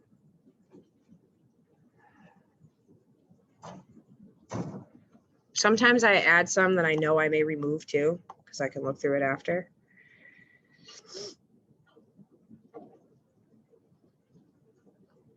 I'll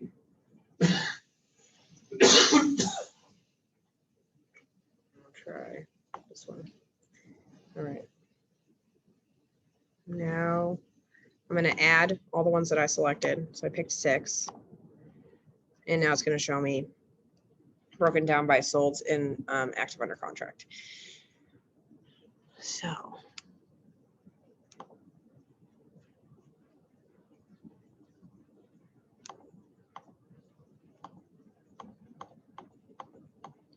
this particular property is very nice, but very dated. Not very dated, semi-dated. This is a good comp for that. It kind of looks very similar to this. So we'll save this. And if it's under agreement, I may call the listing agent that it has it under agreement just to find out what, you know, I'm running some comps on a property that's going up for sale. Would you mind sharing with me what this is under agreement for? Because realistically, if this is on for $6.99 and it's under agreement in Saugus, it's probably significantly higher than $6.99. So that will affect my CMA, because if my only option is to pull under active under contract listings, I'm not getting a clear picture of what they're actually under contract for. So then you have to do the work of calling the list agent. So later tonight, I'll go and I'll call and say, hey, do you mind sharing? Doesn't mean they're going to, but usually they do.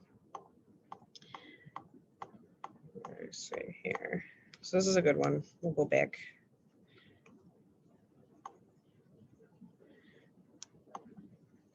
This one. This one's a Tudor, so I'm probably going to take it out because that's a very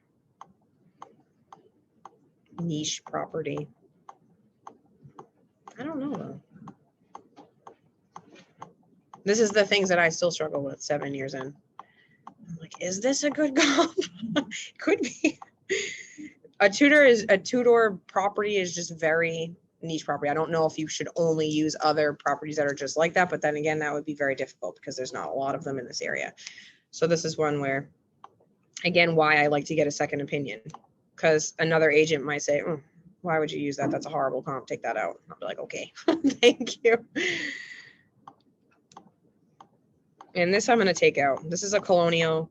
It has comparable bedrooms and bathrooms, comparable square footage, but obviously it's nicer. And a Colonial is just, unless if it was a more dated Colonial, then I might choose it, but this is updated. It's definitely not something that I would feel comfortable comping next to my listing. Okay. So we're going to delete this one. Laura Lee. See you later. Okay. Juniper Drive.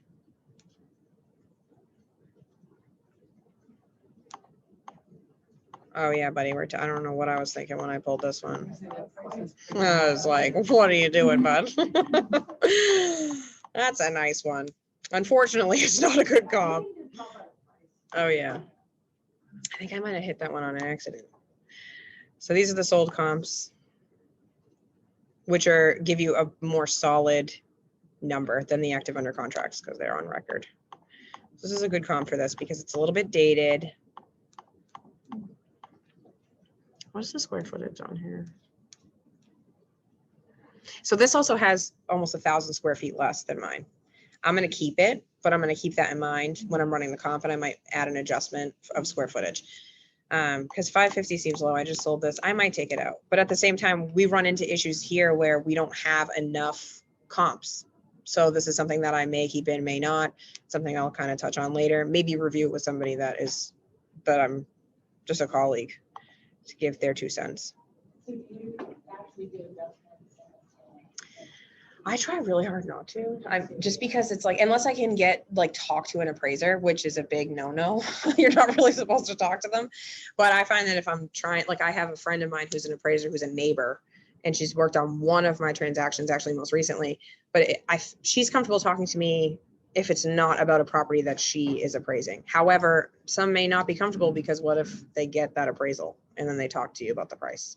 So this class that they're having will be excellent Is to. there a source to get the value that appraisers use, or Art anybody? Durkin, I think, has, like, what's a bedroom worth? What's a garage worth? What's a two? I think a bedroom is worth 10.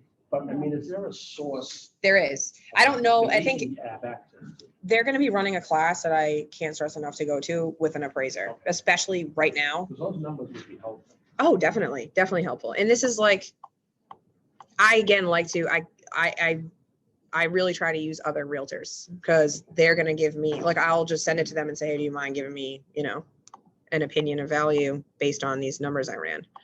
And I think this one has a, son-in-law. Yeah, this is a good one. Okay. Okay. So we're going to use all these. And this is where the price adjustments, this is where you could make them. So if I'm going to, where's that one? That's got 1,000 square feet less. Where do you go? Where'd you go? Went for 550. So this is where you could say square footage. But this is, honestly, if I'm being completely honest with you, I have absolutely no idea what I would do for an adjustment. This is where I would go ask for help. Hey, I don't know what I'm doing. And that's, I can't stress that enough either. Like, I'm up here teaching classes. I've been doing real estate for a long time. My family's been in real estate. If I don't know the answer, I'm finding out. I'm not going to guess or think like, oh, I'm not going to ask. I'm asking because I don't want to be wrong. It's just better business. Please excuse my Dewey thing. So here's that. The net sheet, I take it out. I don't include a net sheet because it's, well, you're not going to know. You're not going to know what the, you're just not going to know. You're like, there's also like, you don't know what their payoff amount is for their mortgage. Like, you really don't know what they're going to net. You don't know what they owe. What if they have like a home equity line of credit and a mortgage, and there's like a mechanic's lien on the property. I've had liens come up from Mass Health, like, you don't know what they're going to net. And I don't ever want to be on the hook for like, well, your net sheet said I was going to net this much. I'm like, I do a net sheet without all that. Yeah. Yeah. And you could definitely do that. And then tell them that obviously. There's extra stuff. minus whatever you roll. Yeah. Some of it comes up as a surprise. Like just recently I just closed a transaction like a week ago in Lawrence, and it was another estate sale, and not estate sale. The husband had passed away. He dealt with all of the finances, and there was an old mortgage from 1982 that came up that was never discharged. It had obviously been expired, but the title company was giving us a hard time, and that's a whole other thing. It's just like, can get a little weird. But don't be afraid, because in that situation, the attorneys really should do their due diligence. Do they always? Sometimes they make you do stuff you're not really supposed to be doing, but. I think the good thing with the net sheet is, especially in New Hampshire, people don't understand the cost of, well, even in Taxes. Mass, of the tax. Yeah, the taxes. Absolutely. And they're not the only ones paying it, like the buyer's paying it too. And I think sometimes the sellers can get like, well, why do I have to pay for buyer representation? Not all. Usually if they're selling their house, it's usually for a happy time. But if they're like strapped or just finicky or just, for lack of a better term, cheap, they're gonna, you have to explain. I try to explain to them, like, the buyer is coming up with their down payment and their closing costs. If this is in New Hampshire, their closing costs could be, 12, 13,000 in addition to the amount of money they're having to put down on the property. And if you don't own a home that you're selling to roll the equity in, that's the issue we're running into now. Is like, first time home buyers really are having a very difficult time getting their foot in the door, because you're competing with people with a lot of cash that are rolling equity in. And I got 8 offers on the property that I was selling yesterday. And there were some people that had excellent offers, but it's just like they can't do what they can't do. They have no say over waiving an appraisal if they wanted to, if they were fine with that, because they don't have enough money to put down for the bank to be okay with that. They can't afford any repairs. So they absolutely have to have home inspection. I think it's optional at 20 or 25%. The offer that we accepted was 25% down. I called the lender specifically and asked, can you waive the appraisal? He wouldn't tell me. And then I just asked the buyer's agent, can you find out if we'll accept your offer if you can waive appraisal? I talked to the lender. He says he's not sure. You're going to have a conversation with him. And then I make them resubmit the offer with that in it. Cause I'm not playing. But this is gonna, if it does not start automatically, click here. This usually loads pretty quickly. I don't know why it's taking a minute. But this is going to come up with the same report like we looked at before, just different style. It's just going to show you the strategic pricing. It's going to go over what is a CMA. It's going to go over all of the comps, and you're going to do the same thing. I'll do this a few times, like on any property. I'll do it a few times, especially because if I'm usually working with them for a bit. I work a lot off my sphere. So they'll usually reach out to me and say, hey, thinking about selling, can you give me a number, whatever. If it's someone I've worked with in the past, I'll say, yeah, okay, I'll give you a rough estimate, but then I'm going to make an appointment. I'm going to come see it and I'll be able to give you a solid number. And so you're usually working on these for a little bit. I don't know why it's not loading, but you're not missing much. It's just essentially the same thing. Well, no, actually I want it to load because it'll have the, let me see. I like this one because it has a breakdown on price that's a little bit better than the other one. It doesn't make you name the price. It gives you like a by comparison, this is what I recommend the price to be. And it's generated based on the math from the numbers, which I think is again why I'm a little bit more apt to use this, because it's just pulling data and it doesn't have anything to do with me entering what I think we should list your house at. If it'll ever load. Oh, I don't really want to print it. Cancel. So here, okay. This is usually laid out better, but I had to like kind of do the print thing. So this would be, again, it's not as pretty as the Cloud CMA, which is why I think that I'm leaning towards it more. This has like the basis of the information, and this has 4 bedrooms. A lot of the comps that I pulled had 3 bedrooms. So when I get in there, I can kind of give an idea of, okay, we'll add more. And this is again why I would have someone else review it. So the average price, $724,500. And that's usually, I want to say there's a better way to do this. This is a breakdown of the houses I pulled.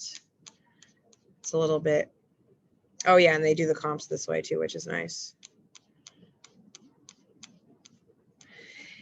This this shows list price versus sale price. So this is another like just reaffirming the point that we're making, that if you list your property lower on the lower end of the number scale, you're going to probably get better results from buyers. Back to the strategic pricing, this is just another way to show them, like here it's in black and white, that when you list your house lower, you usually get more offers. And it gets a little redundant, and you can play around, like you can go back and pull pages out. So the first one, I just kind of go through just to get my number. So this is 667. I know that that's too low, just based on what I sold it for a few years ago, based on what I know about the house. So I'll do it again. I'll do it again. I might ask someone to look at it. And this is where it does take a little bit more time. And why you should not be afraid to name your price, because you're doing a lot of work. You're doing a lot of work before you even get in the door to just tell them what their price is. It's not something like she said, it'll take me like 2 hours to run through and just feel comfortable enough to give them that number. You know, so I know the end was kind of boring, guys, but if you have any questions, let me know. It's definitely, Wait, so is that the price you would go with? no, I don't agree with this price. You what? I don't agree with this price. Okay. So that's why, like, I've done 2 CMAs just in front of you guys pretty quickly, faster than I would normally do them. And I don't like either of them.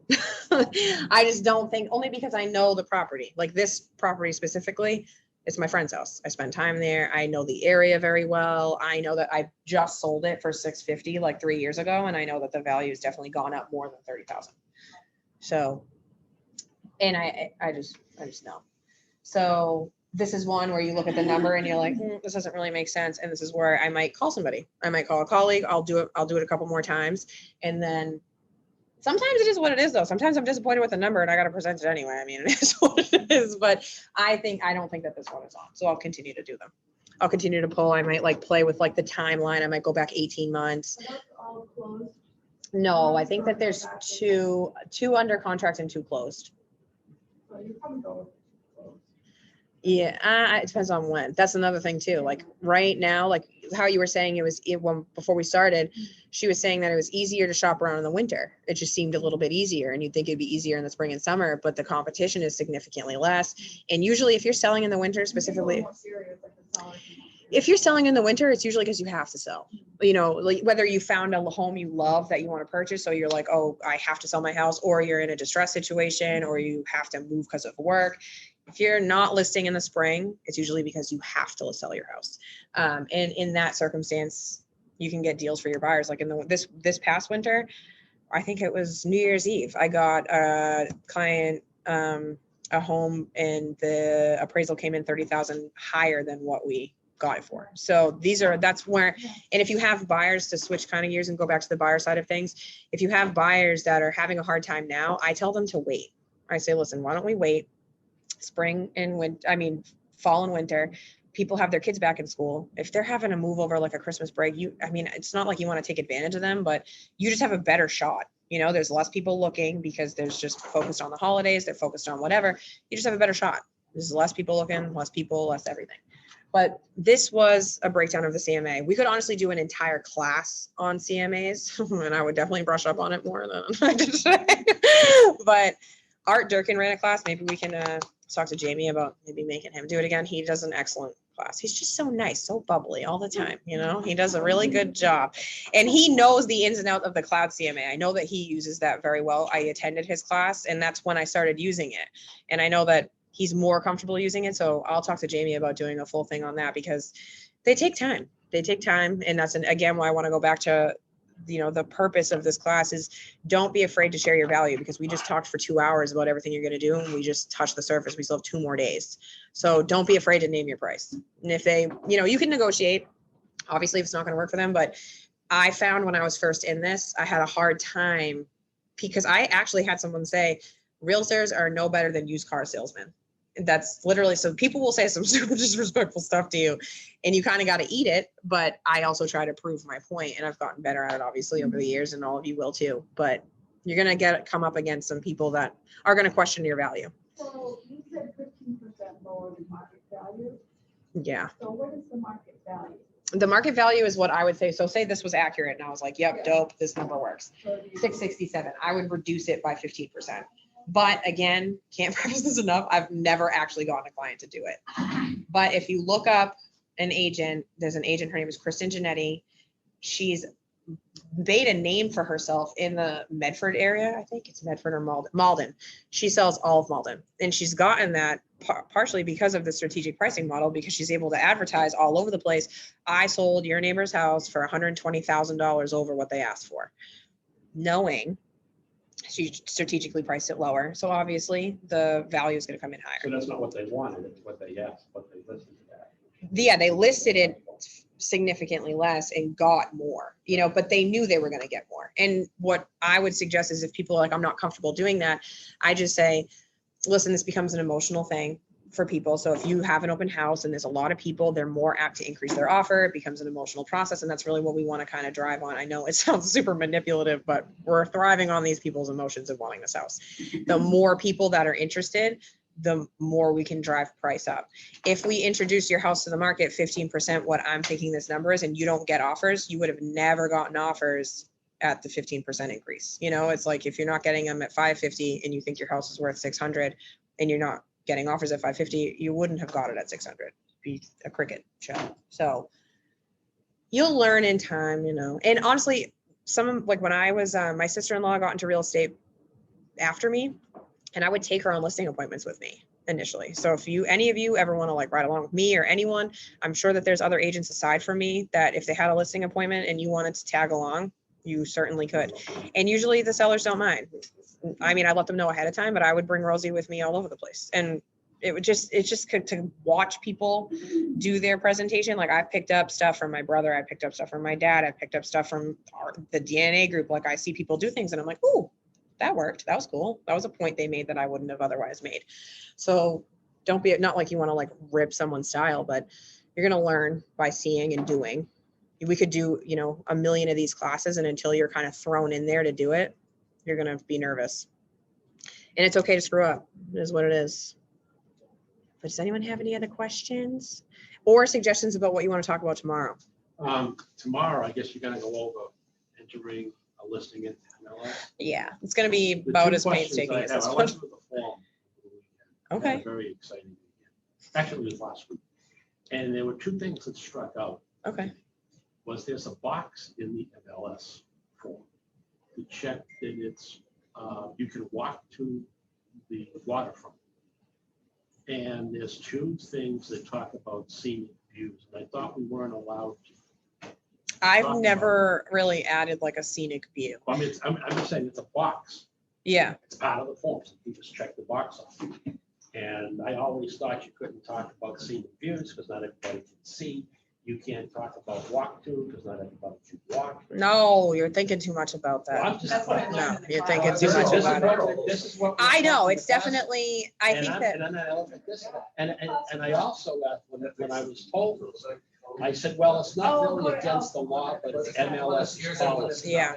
So then when I look here at the form, I'm saying, well, they got boxes. for But that. I do So think in what's- certain areas of Massachusetts, things are labeled a scenic view. Like, you know, when you pull off the side and there's like off the side of a road or whatever, I think that's what they're talking Well, about. I'm just saying, Yeah.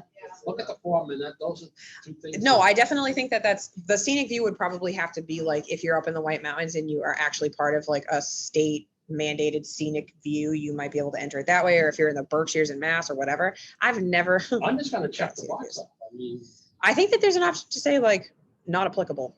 And I'm okay. not well, I'm applicable-ing saying it. that was something that. We can talk about, We're we can talk taught- about it. We're taught, as people here have said, we're taught that MLS, not fair housing, no Mhm. law. MLS prohibits you, and of course now they're going fine crazy. Mm. MLS prohibits that kind of language, and then it's right in their form, so. Writing the Well, I language and elect, like how they're gonna present it is something Okay, different. well, that was my question. Oh, yeah, no, that's fine. We can definitely talk more about it tomorrow, and I'll definitely do some research on it beforehand. But that's a good one. You always get me with the good questions. Well, you Always. know me. Oh, yeah. When you weren't here, I was like, man, who's gonna ask me all my questions today? No, I got tied up this morning and I No. gotta run this afternoon. But that's that. Tomorrow we'll be talking more about kind of how to get it into the MLS. I have a little cheat sheet that I use because you're gonna have to ask them like 8 million questions about very specific things. And there's a whole other section that I wanted to try and find someone to come in and talk about the like green certified, but I couldn't find it. Yeah, that was another question I had. What does that mean? I mean, I think that if you come across a listing that's green certified, you're gonna know. Like the seller is gonna be the type of person that's gonna say like, you know, you can ask them. Like that's what part of that cheat sheet is that I have.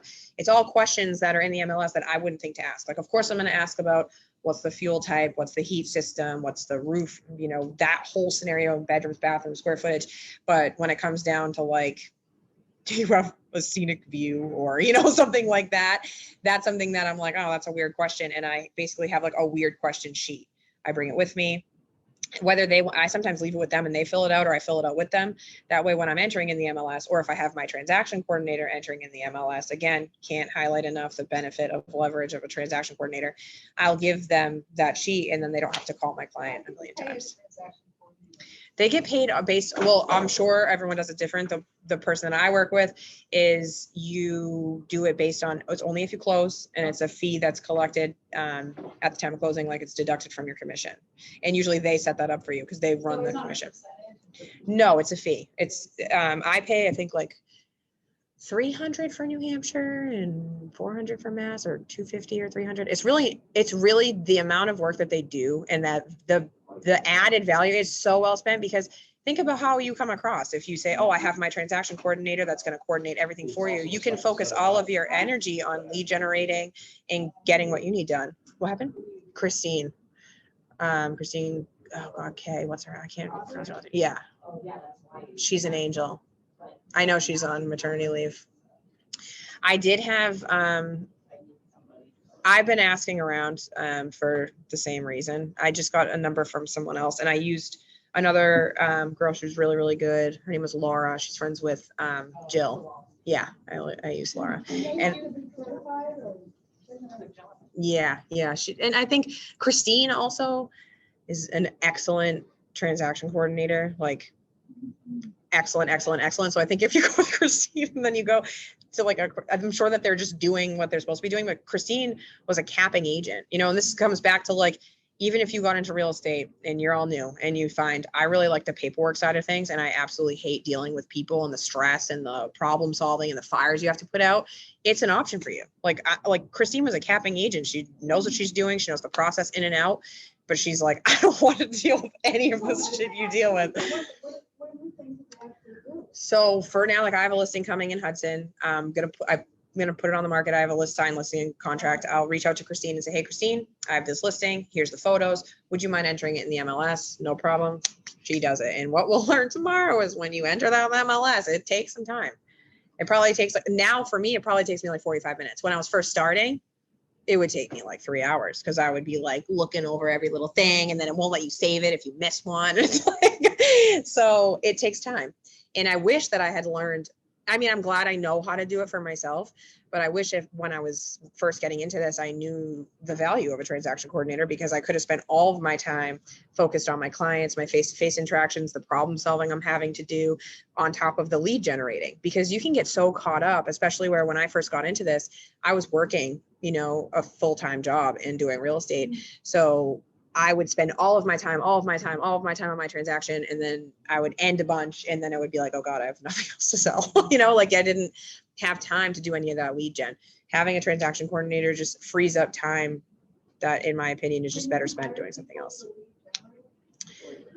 They have to have well, I wouldn't, because you're really marketing yourself when you're lead gen. You know, you're marketing yourself. If you have someone, you could use like a virtual, I think one of the agents that used to be in this office would use a virtual assistant, and they would make all the initial appointments for like the for sale by owners and stuff like that. And then they would touch base like the day before and then go.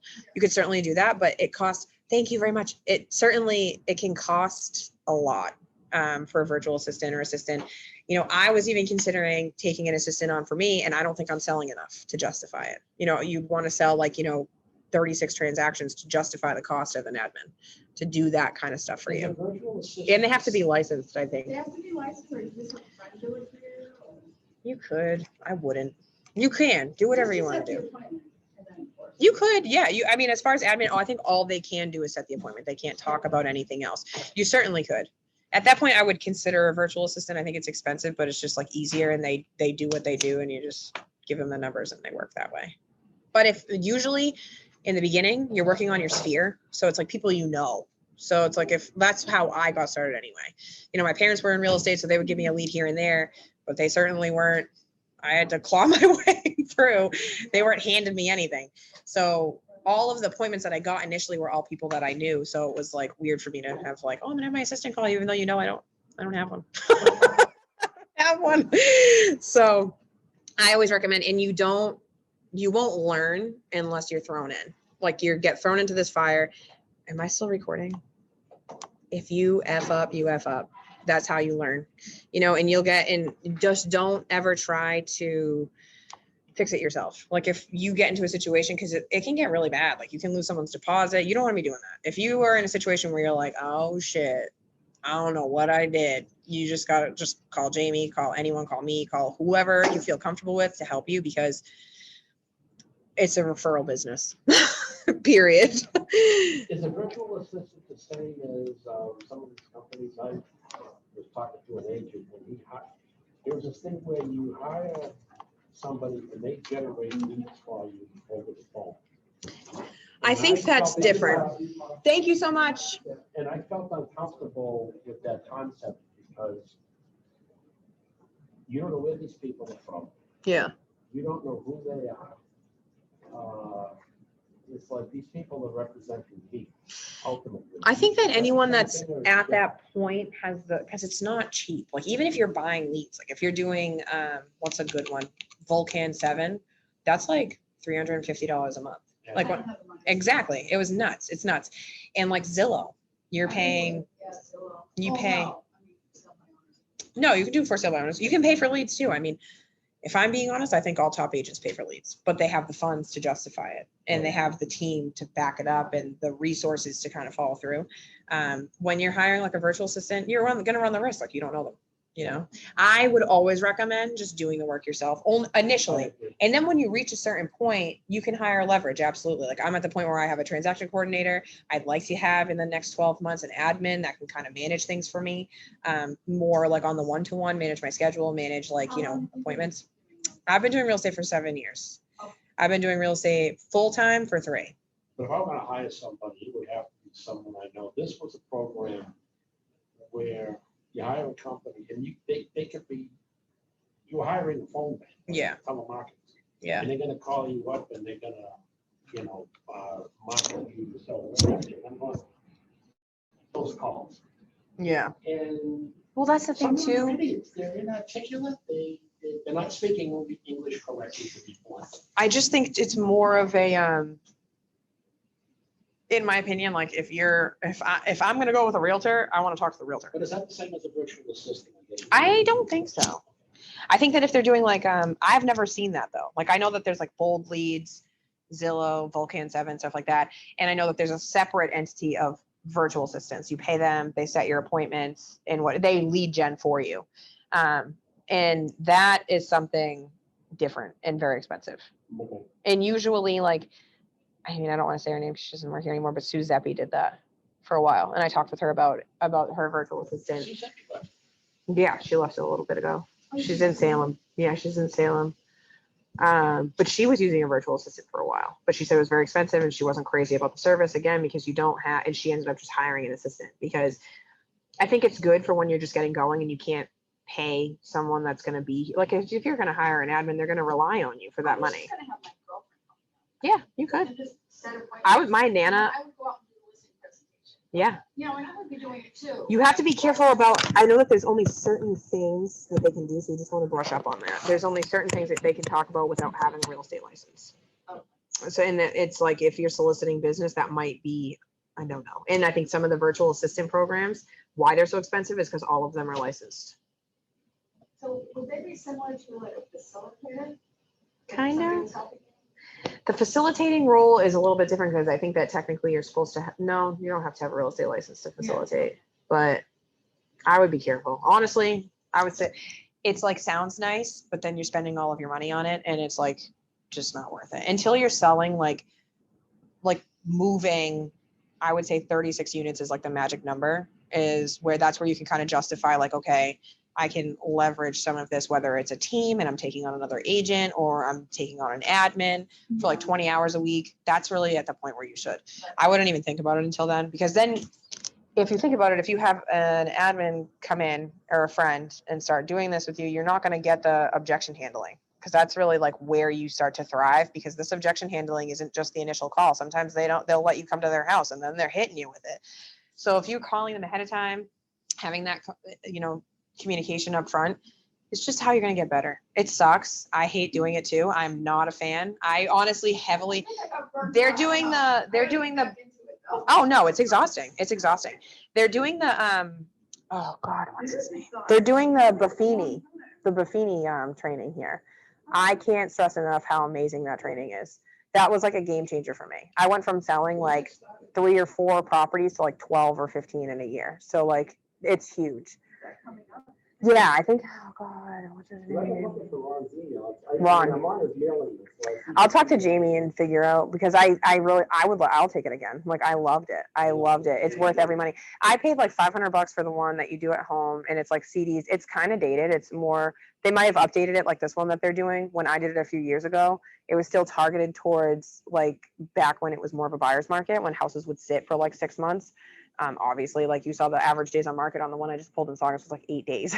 So it's different, and you just kind of ignore the market stuff, but the like, as far as like the market temperature, and just focus on what he does. Like, he doesn't only call, he'll write cards. Yeah.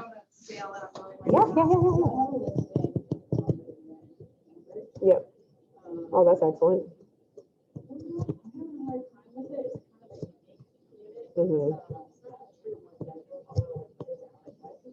Yeah. Okay. Yeah. Yeah. Yeah. I wanted to list it at 37.99. I went in the middle with the seller. Yeah. Sellers on it, and we did 389. Yeah. had to, fell through. Did they fall through or did they reject them? I rejected it. Okay. Because one was an agent, and she didn't wanna forego the commission. She said she was going to do it, and she wanted to shake his stuff. Yeah. And she just came in too low, so it wasn't really worth it. Yeah. And then there was another person up in Texas and decided he didn't want to do it, for whatever reason. And so I don't know. I would just say have you gotten feedback as to why they did a low offer? Like when she submitted that offer that you guys didn't accept, did she give reasoning? Well, she was gonna do 378, Okay. as long as, without the commission. So she was gonna do that. What is that? What do you mean by that? What was she Well, gonna do with the because we commission? Had to pay her 2%, Okay. but she was gonna, Reduce that for, try to forego it. Yeah. She needs to get a letter from her brokerage firm. And she they wouldn't won't. Do it, yeah, because she didn't want to give them anything at all. She would have had to. yeah. probably- So she was. She can also, that's also for her buyer, like you can negotiate in your buyer contract. Herself, So she. Oh, she was representing herself? yeah. Idiot, what a dumb thought. Absolutely. About 8, 9. I spoke about last week, I don't mind. I would do a reduction. I would do a reduction now. I would, if they're okay with it, I would just reduce it to 350. I would. If you're not gonna get a bunch of interest at 350, you're not gonna get enough interest. I mean, it depends what they owe on it. It depends what their bottom line is. I would just say, let's do a heavy reduction because it's gonna invigorate the listing. You'll see, you just wanna be careful. I would say like, Because the 15% was.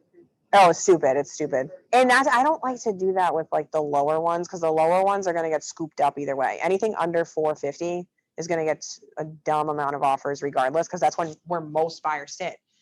Most buyers afford within that range, the range that you're in. So if you're not All seeing, the other units in there are selling for 450,000. do they have a bedroom? A true bedroom. So I would just say, the feedback I'm getting is that this is considered a studio to the buyers, and the buyers are dictating the price. You need a buyer to buy it, and if sitting in there saying, hey, the feedback is that this is not really a true one bedroom, I'm not comfortable paying that. I would. What were you thinking for a reduction? Yeah, 10,000 would be fine. You could do that. I would put it on. This is where you'll get more if you reduce more. You'll because if you're reducing it to 350 and or 360, 365, 369. If you do 369.9 and you're still not getting offers, it's like we're not gonna get any. You know what I mean? Like we have to keep reducing. And you just want to explain to him like, yes, I ran comps or whoever they are. I think you're fine. They're Oh, perfect. I would reduce it because if you're gonna reduce heavy, you'll get the interest again. Just you want to aggressively market it too. So like I would reduce it heavy wherever your comfortability level is. And then I would make note, motivated seller because you don't want them to think, oh, I reduced it because there's a problem. I would